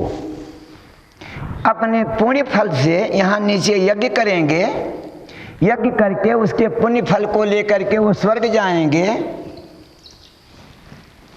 जो जितना वो पुण्य फल है उनका 53 किलो 400 ग्राम, हाँ जितना उन्होंने मतलब जो है उनका 53 किलो 400 ग्राम जो पुण्य फल लेकर के स्वर्ग गए हैं। जितना चाहिए कि इतना होगा तो ही जाओगे, इससे कम होगा तो ज़्यादा, मतलब कम से कम 53 किलो 400 ग्राम तो होना ही चाहिए, तभी वहाँ का मिलेगा पासपोर्ट। तो उन्होंने इतना लेकर के वो फल गए हैं, तो आगे बताएंगे क्या है, वहाँ जा कर के उस भोग को भोगेंगे। ते पुण्यमासाद्य सुरेंद्र लोकम अस्नंति दिव्यान दिव्यदेव भोगान। वहाँ जा करके अपने पुण्य को वहाँ भोगेंगे, यानी देवलोक में देव भोगों को भोगेंगे। क्या भोगेंगे? वही जो यहाँ से लेके गए हैं। ते तम भुक्त्वा स्वर्गलोकम विशालम क्षीणे पुण्य मर्तलोकम विसंति। ते वे कौन? वही जो गए हैं यहाँ यज्ञ करके जो गए हैं उनकी बात कर रहे। ते वे तम उस, वे उस माने हाँ उस लोक। ते तम भुक्त्वा भोग कर स्वर्गलोकम, स्वर्गलोक को विशालम, स्वर्गलोक कोई छोटा नहीं है, वो भी एक बहुत विशाल है, लोक भी विशाल है और उसका भोग भी विशाल है। ते तम भुक्त्वा स्वर्गलोकम विशालम क्षीणे पुण्य मर्तलोकम विसंति। जब उनका 53 किलो 400 ग्राम खत्म हो जाएगा, राशन पानी हो सासरताल जैसे हम लोग जाते हैं, ते तम भुक्त्वा स्वर्गलोकम विशालम क्षीणे पुण्य मर्तलोकम विसंति। जब उनका उस फल खत्म हो जाता है तो मर्तलोकम विसंति, फिर वहां से उनको यहीं आना पड़ता है। ना ना ना, वहां तो भोग ही है, शुभ कर्म कहाँ करें वो? कर्म करने का जगह तो यही है खाली। यहाँ से चाहे ऊपर जाओ, चाहे नीचे जाओ, चाहे यहाँ रहो, जख मर्जी तक है। यहाँ स्वतंत्रता है। देवलोक में है तो सही, लेकिन भोगों की प्रबलता है, इसलिए वहाँ नहीं कर पाते हैं। देवता भजन करना चाहें तो क्या नहीं कर सकते हैं? मतलब कोई रोक नहीं है उनके लिए, लेकिन वो करना ही नहीं चाहेंगे क्योंकि वहाँ इतना भोग है। जहाँ ज़्यादा भोग होता है फिर वहाँ भगवान का भजन नहीं होता है। वो भोगों के ही और में ही वो फंस जाता है और भजन की तरफ उसकी दृष्टि कम होने लगती है, नहीं होती है। तो ते तम भुक्त्वा स्वर्गलोकम विशालम क्षीणे पुण्ये मर्तलोकम विसंति एवं त्रयी धर्मम अनुप्रपन्ना गतागतम काम कामा लभन्ते। अरे इन तीनों वेदों को मानने और जानने वालों को क्या मिलता रहता है? क्या मिलता है जीवन भर? गतागतम, आना और लभन्ते। लभन्ते माने इनको यही लाभ में मिलता है। जीवन भर करते हैं जो कुछ, स्वर्ग जाते हैं, फिर वहाँ उसको भोगते हैं, फिर यहाँ आते हैं, फिर यहाँ वहाँ जाने का प्लान बनाते हैं।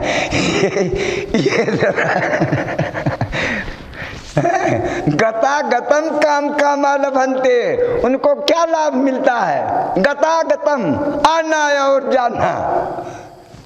इतना मेहनत कर रहे हैं, इतना दिमाग लगा रहे हैं, और मिल क्या रहा है? आना और गता गतम, आना और जाना, आना और जाना, आना और जाना। बोलो श्री कृष्ण भगवान की जय। अनन्यास चिंतयन्तो माम ये जनाः पर्युपास्ते तेषां नित्याभियुक्तानां योगक्षेमं वहाम्यहम्। परंतु जो अनन्य मन से मेरा चिंतन करते हैं उनके योग और क्षेम को मैं वहन करता हूं। ये गीता का मतलब ये 23वां श्लोक जो 9वें अध्याय का है, 22 नंबर, ये भक्तों का एक बहुत बड़ा सहारा है। हाँ, ये योगक्षेम जो भगवान बोल रहे हैं कि तुम मतलब तुम्हारी चिंता मैं करूँगा, तुम खाली भजन करो, तुम खाली हमारा भजन करो। तुम्हें कब क्या चाहिए, तुम्हारा क्या गति होना है, क्या कब मिलना है, क्या ये सब बातों का झमेला छोड़ करके तुम खाली मेरा भजन करो, तो उसकी चिंता हमारे ऊपर है। रक्षा तो हो गया क्षेम में, और योग हो गया अभी जो जरूरत है। अभी यानी 12 बजे किसकी जरूरत है? जब यहाँ से उठेंगे हम लोग, यहाँ से उठेंगे तो हमें भोजन की जरूरत पड़ेगी। 12 बजे के बाद हम लोगों को भोजन की जरूरत है। तो भगवान बोल रहे हैं चिंता मत करो, कथा आप करो, और सुनने वालों के भी बोल रहे हैं चिंता मत करो, कथा सुनो। यहाँ से आप उठोगे, आपका भोजन वहाँ तैयार है, आपका भोजन तैयार। आप हमें भी पता है और आप लोगों को भी पता है कि यहाँ से उठेंगे और हम लोगों का भोजन तैयार मिलेगा। भोजन के बाद क्या चाहिए? थोड़ा विश्राम चाहिए। तो ये भी पता है कि इसके बाद भगवान हमारी तरह मतलब विश्राम की भी व्यवस्था है।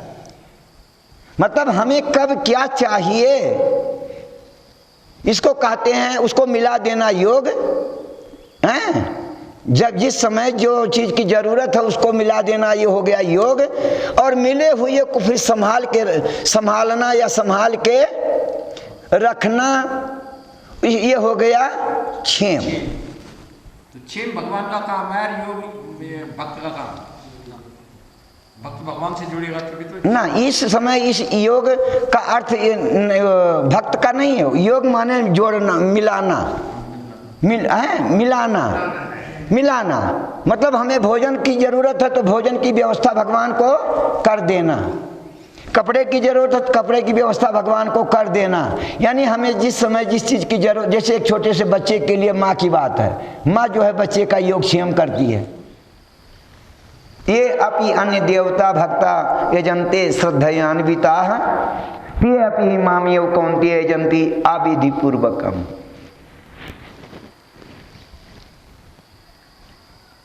दूसरे जो देवताओं की उपासना करते हैं तो वास्तव में वो मेरी ही उपासना करते हैं। दूसरे जो हमारे बारे में ना जानकर, हमारे में श्रद्धा ना रख करके, अपनी कामना के वशीभूत होकर के जो देवताओं की उपासना करते हैं यज्ञ द्वारा, तो वास्तव में वो मेरी ही उपासना करते हैं। लेकिन करते कैसे हैं? अविधि पूर्वकम।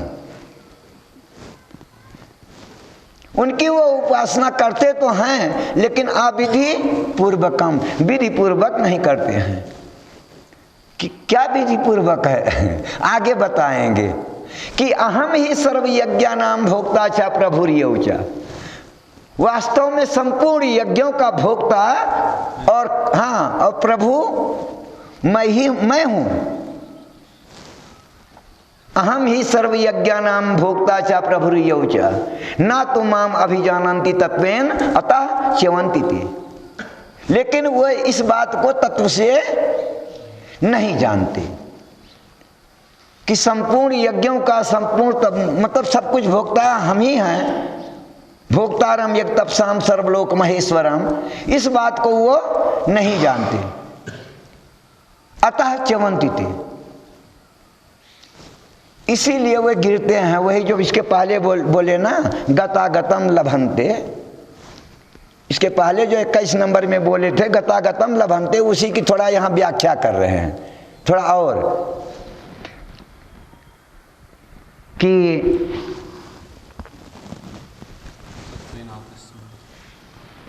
अतः च्यवन्ति ते, इसलिए वो गिरते हैं। ये गिरने वाली लाइन पकड़ते हैं, जाना और आना, जाना चढ़ना और गिरना, चढ़ना और गिरना। अतः च्यवन्ति ते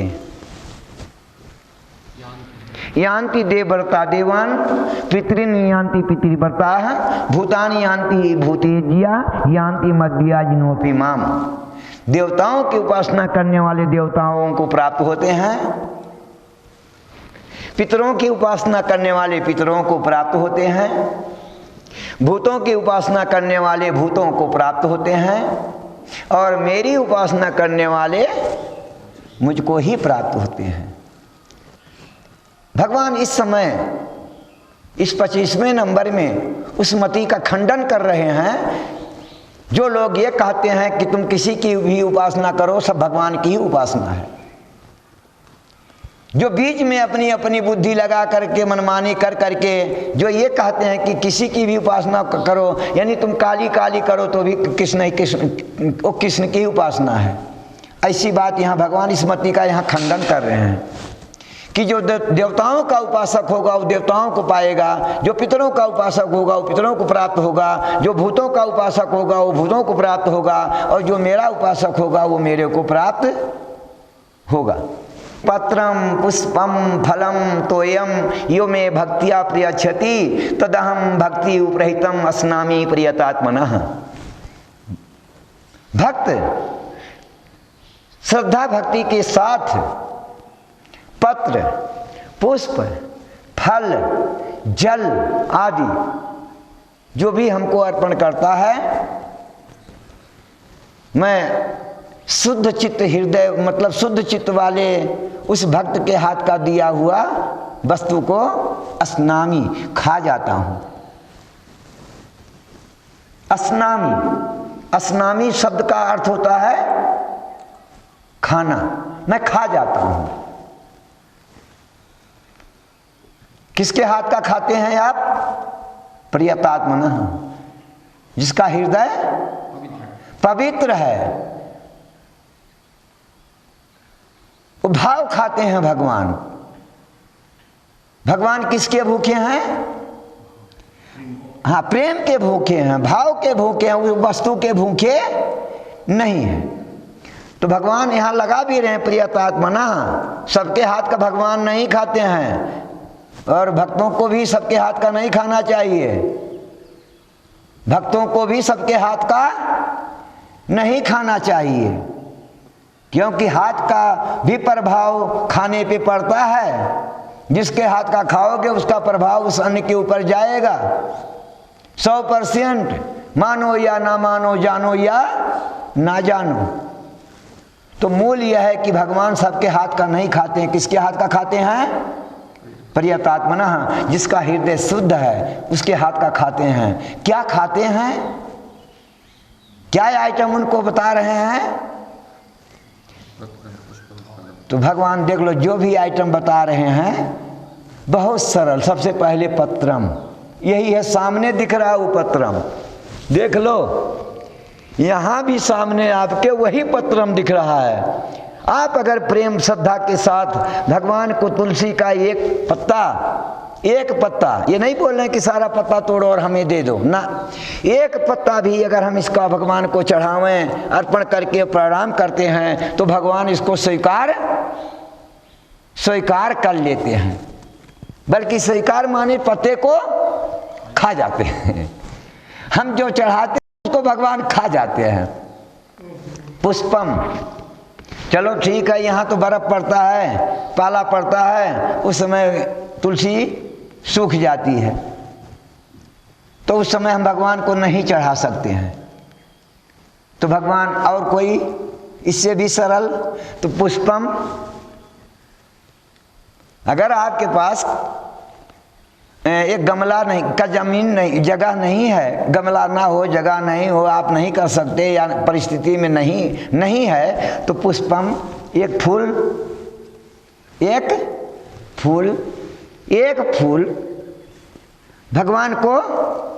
भगवान मांग रहे हैं कि एक फूल, और हो सके तो दूसरा फूल, और हो सके तो तीसरा फूल, और हो सके तो चौथा फूल। बोलो श्री कृष्ण भगवान की जय। ये फूल नहीं मांग रहे हैं भगवान, भाव मांग रहे हैं। देख लो यहीं पर, यहीं देख लो, ये सब कलर अलग, डिजाइन अलग, ये भाव की बात है। यहाँ पर ये फूल की विशेषता या पत्ते की विशेषता यहाँ नहीं भगवान मांगता है। यहाँ भाव की बात है कि अगर आपके पास तुलसी का पौधा नहीं है, नहीं दे सकते हो, तो हमें फूल दे दो, एक फूल दे दो। भाई फूल तो हमारे पास उसकी भी व्यवस्था नहीं है, तो एक फल दे दो, क्योंकि आम का सीजन में तो आम खाते ही हो ना। मतलब हर फसल का अपना अपना 12 महीना सबके अपने अपने फसल हैं, तो हर फसल में वो आप खाते हैं ना वो उस फल को, तो कम से कम फसली फल तो हमको दे दो। जो सीजन में पहला फल खा रहे हो अपने मुंह में, वो तो हमको दे दो, हमको चढ़ा दो, एक फल चढ़ा दो, बाकी आप खाते रहो, खा लो। तो समझ लो कि हमारे पास फल देने की भी क्षमता नहीं है। तो भगवान बोले तोयम, अरे जहाँ रहते हो अपना पानी तो पीते हो ना, मतलब जी रहे हो तो पानी तो पी रहे हो। जब रोज अपना पानी पी रहे हो, उसी में से एक लोटा पानी तो हमको दे दो। पत्रम पुष्पम फलम तोयम यो में भक्तिया प्रच्छति, यह माने जो स्त्री या पुरुष, अमीर या गरीब, ज्ञानी या अज्ञानी, बच्चा या बूढ़ा, हैं, इसमें मतलब जो, यह माने जो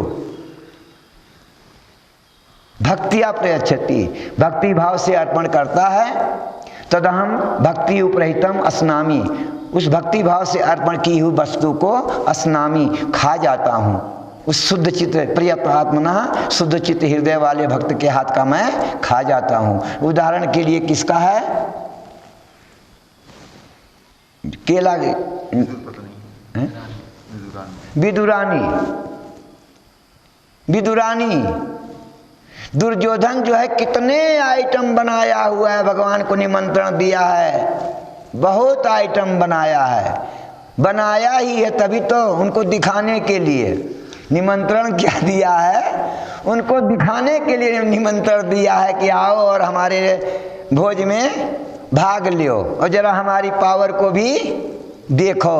भगवान समझ गए हैं कि ये हमें भोजन के लिए भाव नहीं है, ये तो खाली अभिमान का प्रदर्शन कर रहा है। रास्ते में चलते चलते भगवान रास्ता बदल दिए, चले गए विदुर के यहाँ, सबसे गरीब विदुर के यहाँ गए। विदुर उस समय मिले नहीं, विदुरानी थी। माता जी वहाँ पहुँचते ही, माता जी भूख लगी है। अरे आज तो उसकी कुछ है ही नहीं। अरे माता जी बहुत भूख लगी है, कुछ तो होगा। नहीं कुछ नहीं है। वो केला था कच्चा, तो कुछ हमने खा ली, सब्जी बनाए थे, कुछ बचा। अरे माता जी पक्का पक्का पंडित जी ने बहुत चढ़ाया, जितने मिले चढ़ाने वाले सबने पक्का पक्का ही चढ़ाया। कितने दिन से कच्चा खाने का मन हो रहा था, कोई भगत कोई पंडित हमें कच्चा केला चढ़ाया नहीं। माता जी जल्दी लाओ जल्दी लाओ। वो भी खुश हो गई।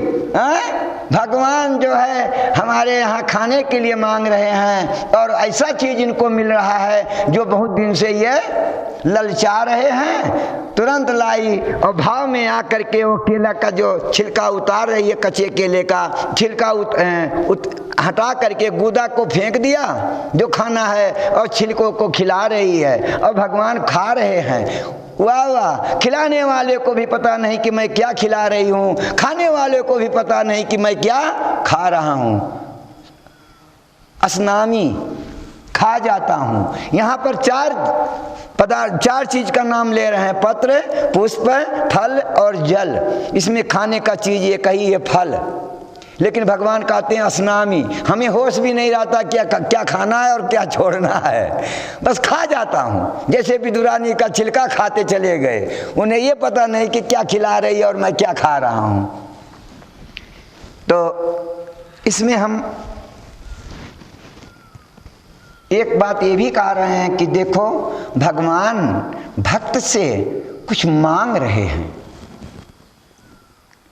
जो भगवान सारे संसार का पालन पोषण है, वो भगवान भक्त से कुछ मांग रहे हैं। भक्त कभी भी भगवान के आगे याचक नहीं बनता है, ये भक्त की अपनी विशेषता है। जो भगवान के भक्त होते हैं कभी भगवान से कुछ नहीं मांगते हैं। भक्त कभी भगवान से कुछ मांगते नहीं हैं। अगर कोई कुछ मांगता है तो भक्त नहीं है, या कहीं कुछ छिपी हुई है कि मौका मिलेगा तब मांगेंगे, तो वो वास्तव में भक्त नहीं है। यानी भक्त भगवान से कुछ नहीं मांगता है, खाली भगवान का भजन करता है, कुछ मांगता नहीं है, कुछ कामना ही नहीं होती है। क्या मांगेगा क्या? कुछ कमी हो तो मांगे, और जब कुछ कमी लग ही नहीं रही, देख रहा है कि एडवांस में ही सारा बुकिंग में सारा एडवांस में चल रहा है, तो मांगेगा क्या?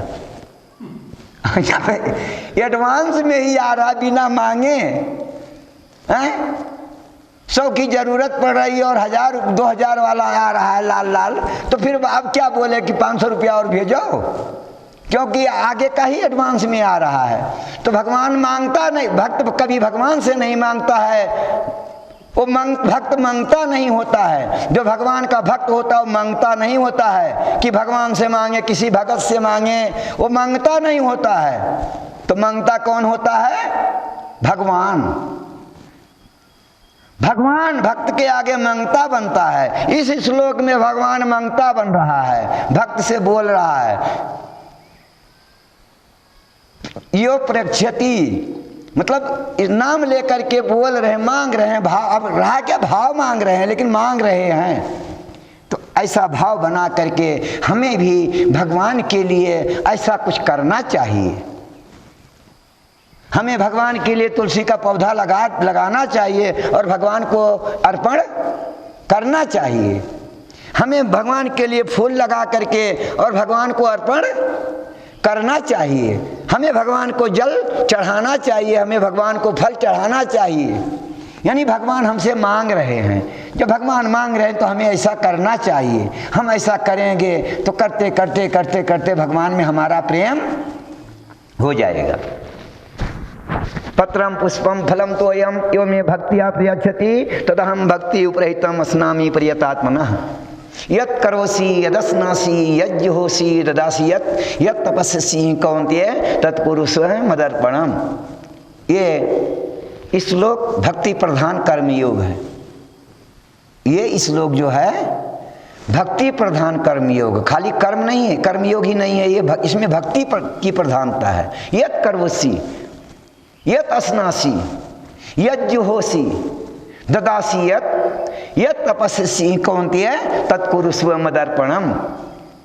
हे अर्जुन, तू जो कर्म करता है, जो कुछ कर्म करता है, तत्कुरुष्व मदर्पणम, वो सभी कर्म मुझको अर्पण कर दे। यत् अस्नासि, जो कुछ खाता है, तत्कुरुष्व मदर्पणम, वो सब हमको अर्पण करके खा। यज्जुहोसि, जो हवन करता है उसके फल को हमको मतलब अर्पण कर दे। ददासि यत्, तू जो दान करता है उसके फल को हमको अर्पण कर दे। यानी ये जो करता है मेरे लिए कर,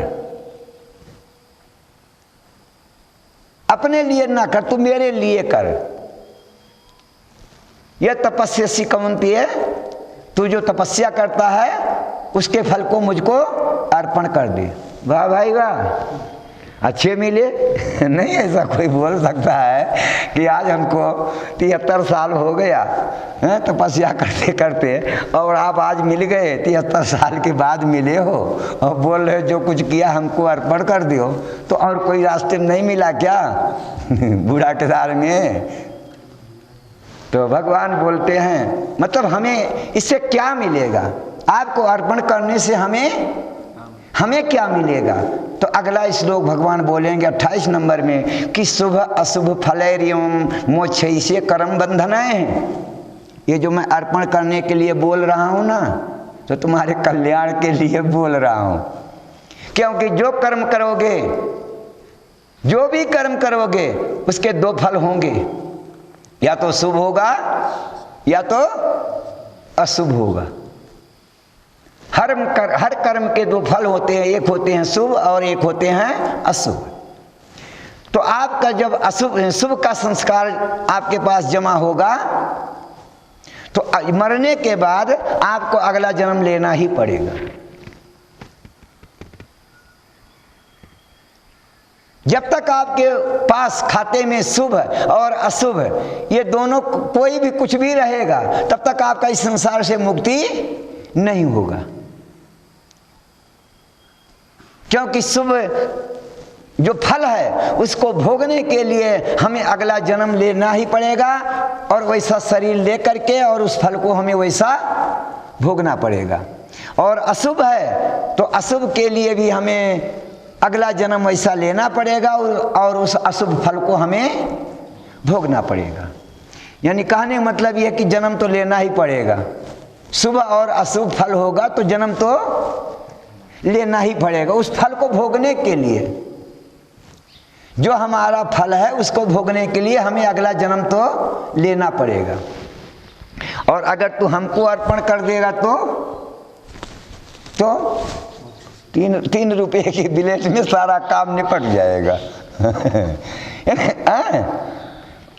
मतलब जो करो हमको अर्पण कर दो, अपने सिर के ऊपर भार मत रखो। मूल बात है शुभ और अशुभ, इन दोनों फलों को अपने सिर के ऊपर गठरी बांध करके मत चलो, क्योंकि वो उससे तुम्हारी मुक्ति नहीं होगी। शुभा शुभ फलैर्यम मोक्षैसे कर्म बंधनैः, ये सब बंधन में डालने वाले हैं। शुभ और अशुभ ये दोनों फल तुमको बंधन में डालने वाले हैं। तो संन्यास योग युक्तात्मा विमुक्तो मामुपैस्यसि,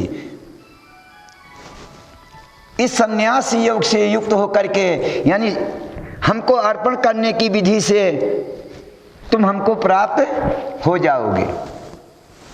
समोहम सर्वभूतेषु न मे द्वेषो अस्ति न प्रियः ये भजन्ति तुमाम भक्त्या मयि तेषु चापि हम। समूहम सर्वभूतेषु, सभी जीवों में मेरा समान भाव है, सभी जीवों में मेरा समान भाव है। न मे द्वेषो अस्ति न प्रियः, न तो मेरा कोई द्वेषी है और न प्रिय है।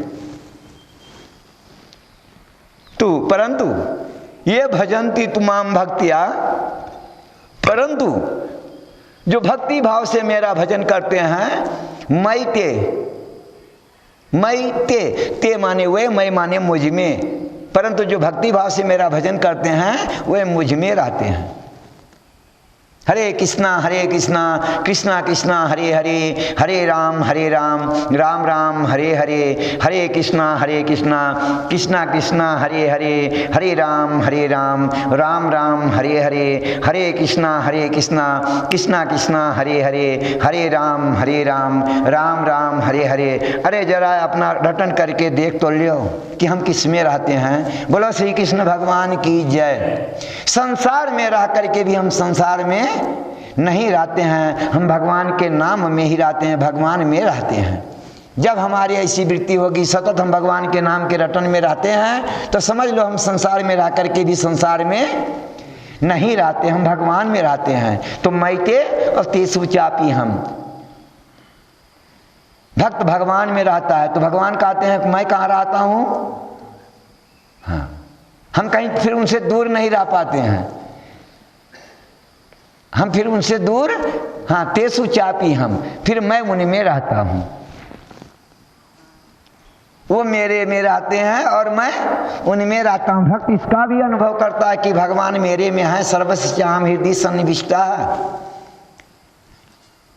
भगवान परमात्मा रूप से हैं, नियामक रूप से मेरे हृदय में विराजमान है। भक्त को अनुभव भी होता है, उसका पांव भगवान की प्रेरणा के बिना एक कदम भी आगे नहीं जाएगा, चाहे दिन भर सोचता रहे, 6 महीना गुजर जावे, लेकिन उसका पांव उठेगा तो भगवान की प्रेरणा पे ही उठेगा, और उठाना भी चाहेगा तो पांव नहीं उठेगा।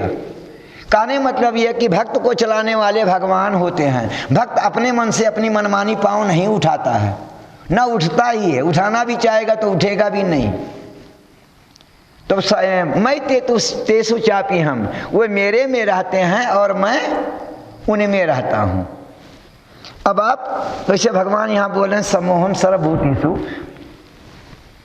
मैं सभी में समान भाव रखता हूँ, परंतु लगा करके कहीं थोड़ा ज़्यादा बता रहे हैं। ऐसा स्वाभाविक होता है। आपके भी अगर 4 बच्चे होंगे तो आपके लिए चारों बच्चे समान हैं, माता पिता के लिए चारों बच्चे समान होते हैं, फिर भी परंतु वहाँ भी तू तो लगता ही है।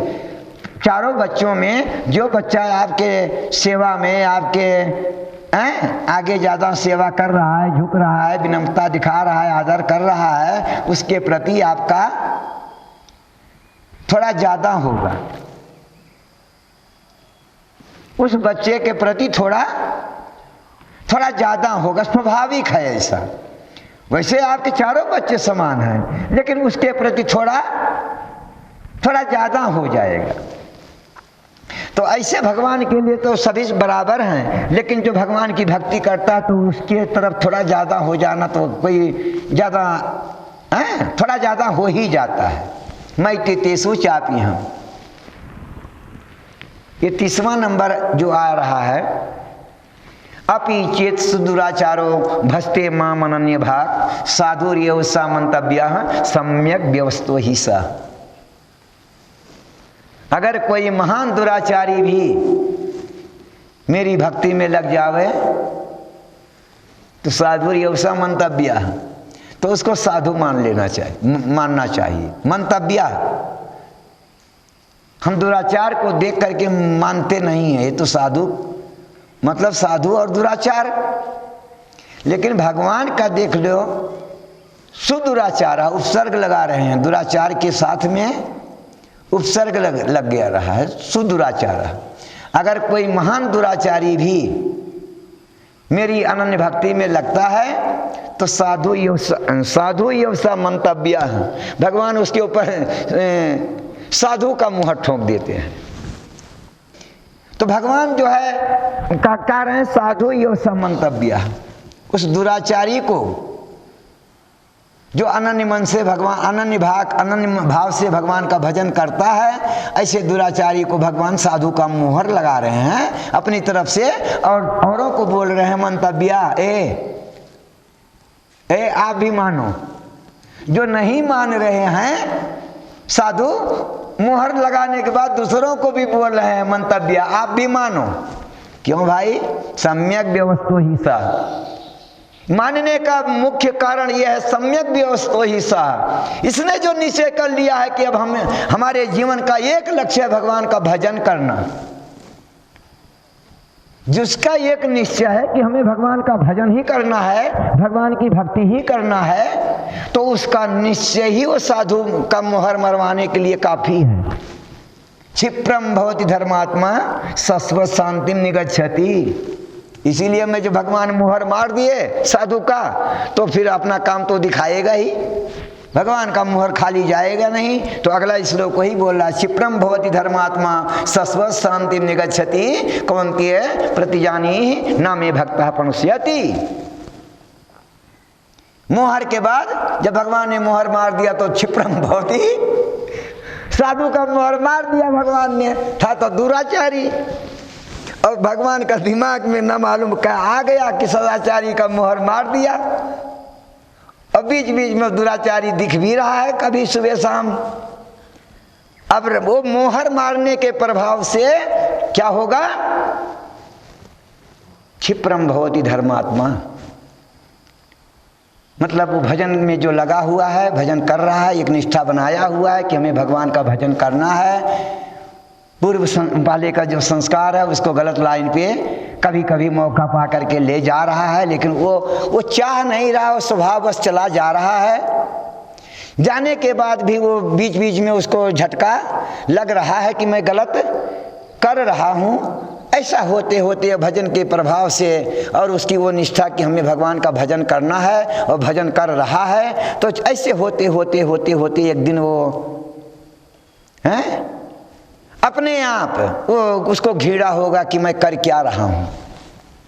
मतलब एक भक्त का भेष बना के तिलक लगा करके और मैं कहाँ दिख रहा हूँ, मतलब ऐसी जगह पर हमारी शोभा, हाँ गंदी जगह पर हमारी शोभा नहीं है। ठीक है, वो लोग आओ बोल रहे हैं राम राम, कुछ भी बोल रहे हैं, लेकिन हमारी शोभा यहाँ नहीं है। आम जनता इसी जगह पर देखेगी तो निंदनीय, मतलब घृणित नज़र से देखेगी, क्योंकि हम घृणित कर जगह पर आए हुए हैं। तो क्षिप्रम भवति धर्मात्मा, वो उस भजन के प्रभाव से और भगवान की कृपा से जल्दी धर्मात्मा बन जाएगा। असस्व शांति निगच्छति, सनातन रहने वाली शांति को प्राप्त हो जाएगा। कौन सी है? हे अर्जुन प्रतिज्ञानी ही, तू प्रतिज्ञा कर, ढिढोरा पिटवा दे, तू ढिढोरा पिटवा दे, यानी प्रतिज्ञा कर दे, ऐलान कर। क्या? ना मे भक्ता पहुँचती, कि मेरे भक्त का कभी पतन नहीं होता। अरे वाह भाई वाह, जब इतनी बड़ी बात है तो तुम ही प्रतिज्ञा करो ना, बोल रहे हो अपना प्रतिज्ञा करें हम, ये क्या मतलब? जो बोलता है वही प्रतिज्ञा करता है। आप प्रतिज्ञा करो ना कि मेरे भक्त का कभी पतन नहीं होता, आप हमसे क्यों करवा रहे हो? तो भगवान बोल रहे हैं अर्जुन, अगर मैं प्रतिज्ञा करूंगा ना तो कुछ लोग जो दूर बैठे हुए हैं ना खम्भे के पास, वो हंसेंगे, क्योंकि उनको हमारे बारे में पता है। एक दो बात का उनको पता है कि मैं प्रतिज्ञा करता हूं, लेकिन प्रतिज्ञा भंग हो जाता है। और आगे भी हमें मालूम है कि अभी भीष्म में हमने प्रतिज्ञा किया है कि महाभारत में मैं शस्त्र नहीं उठाऊंगा, लेकिन 10वें दिन भीष्म जो है प्रतिज्ञा कर लेगा जब कि जो ना हरिशन शस्त्र कहाऊँ तो लाजव गंगा जननी सुत शांतन सुत न कहाऊँ। अगर आज मैं हरि से हथियार न उठा दूं तो अपने माँ और अपने बाप का औलाद नहीं। जब उसने प्रतिज्ञा कर लिया तो हमें मजबूर होकर के उसकी प्रतिज्ञा को रखने के लिए शस्त्र उठाना पड़ेगा। पहले भी कई प्रतिज्ञा टूटे हैं हमारे भक्त, और भगवान की जहाँ लड़ाई होती है भगवान हारते हैं, भक्त जीतता है। हमेशा कहीं ऐसा प्रसंग नहीं आया होगा कि भगवान जीते हों और भक्त हारा हो। तो भगवान बोलते हैं कि अगर मैं प्रतिज्ञा करूंगा ना, हे अर्जुन मैं प्रतिज्ञा करता हूं कि मेरी बात सब प्रतिज्ञा माने 100% मैं सत्य बोलता हूं, तो वो सामने वाला हंसेगा। और तू अगर करेगा, तू यानी भक्त प्रतिज्ञा कर लेगा, तो उसको तो कोई संसार में काट नहीं सकता है। भक्त की प्रतिज्ञा को कोई, जब हम नहीं काट सकते हैं, जब भक्त की प्रतिज्ञा को हमारे अंदर काटने की शक्ति नहीं, तो संसार में उसकी प्रतिज्ञा को काटने वाला दूसरा कोई नहीं है। इसलिए हे अर्जुन तू प्रतिज्ञा कर। कौन ते प्रतिज्ञानी? हे अर्जुन तू प्रतिज्ञा कर। क्या? ना मैं भक्ता पंस्यति, कि मेरे भक्त का कभी पतन नहीं होता। ये भी शब्द भक्तों को बहुत संभालता है, मौके मौके के ऊपर ये भक्तों को सांत्वना देता है, संभालता है। मामी पार्थ व्यपाश्रित ये शिव पाप योनयः स्त्रियो वैश्या तथा शूद्रा ते अपि यान्ति पराम गतिम। हे अर्जुन मेरी शरण लेकर पाप योनि वाले स्त्री, वैश्य और शूद्र भी परम गति को प्राप्त हो जाते हैं। किम पुनर्ब्राह्मणा पुण्या भक्ता राजर्षि तथा, फिर सदाचारी ब्राह्मण और राजर्षि मेरी भक्ति करके मुझे प्राप्त हो जाए, तो इसमें कहना ही क्या है? अनित्यम असुखम लोकम इमं प्राप्य भजस्सु माम। इसलिए हे अर्जुन इस अनित्य और असुखम शरीर को या संसार को प्राप्त होकर के, जो संसार है वही शरीर है, उसी का अंश है, तो अनित्यम इस शरीर भी अनित्य है, और असुखम इसमें भी कहीं सुख नहीं है। तो इमं प्राप्य भजस्सु माम, इससे प्राप्त होकर के तू मेरा भजन कर। कैसा भजन? मन मना भव मद भक्तो मद्याजी माम नमस्कुरु माम यो येष्यसि युक्त्वा योम आत्मानं मत परायणः। मन मना भव, तो मुझ में मनमाला हो, मत भक्त मेरा भक्त हो,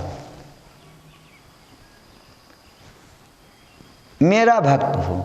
अगर औरों का नहीं, और अगर मेरा नहीं होगा तो औरों का तो जरूर होगा। मत याजी मेरा पूजन कर, माम नमस्कुरु मुझको प्रणाम कर। क्या होगा? मामयो येष्यसि, माम यो येष्यसि मुझको ही प्राप्त होगा। युक्त्वा योम आत्मानं मत परायणः, मेरे परायण होकर के जब तू ऐसा करेगा तो मुझको ही प्राप्त होगा।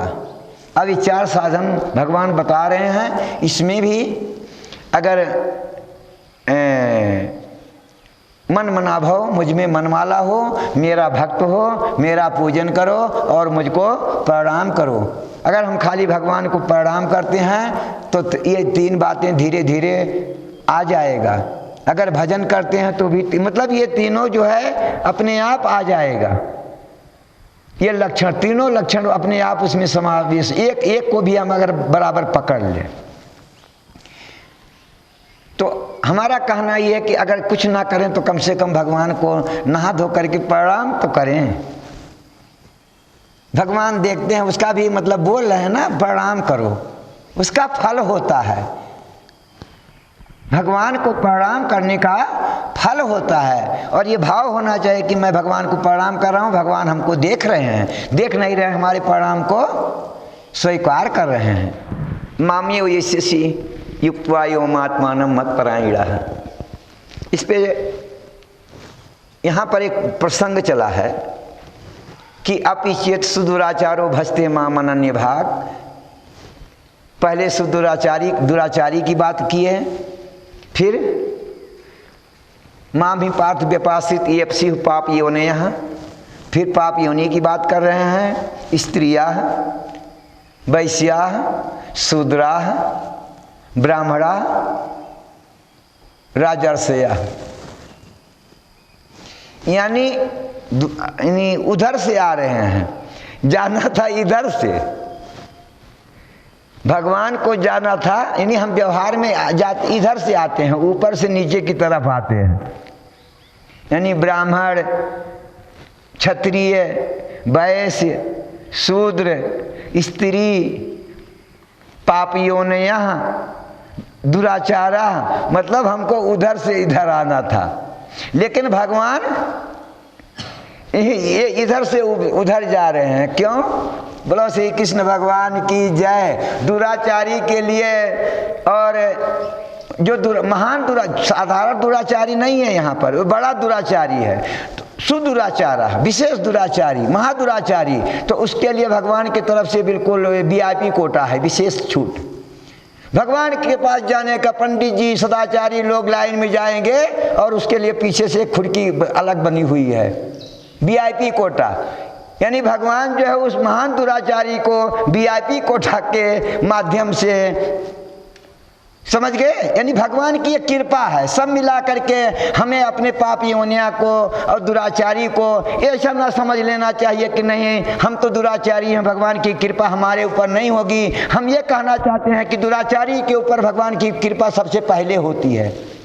वो VIP कोटे वाली जो बात बता रहा हूँ एक उदाहरण दे करके, मतलब उसको VIP कोटे में पहले ही ये भगवान की कृपा है।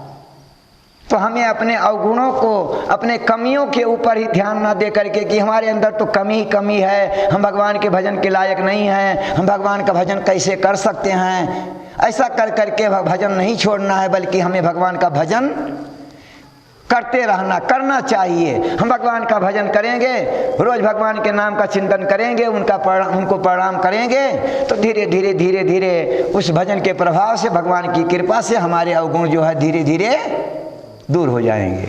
बोलो श्री कृष्ण भगवान की जय।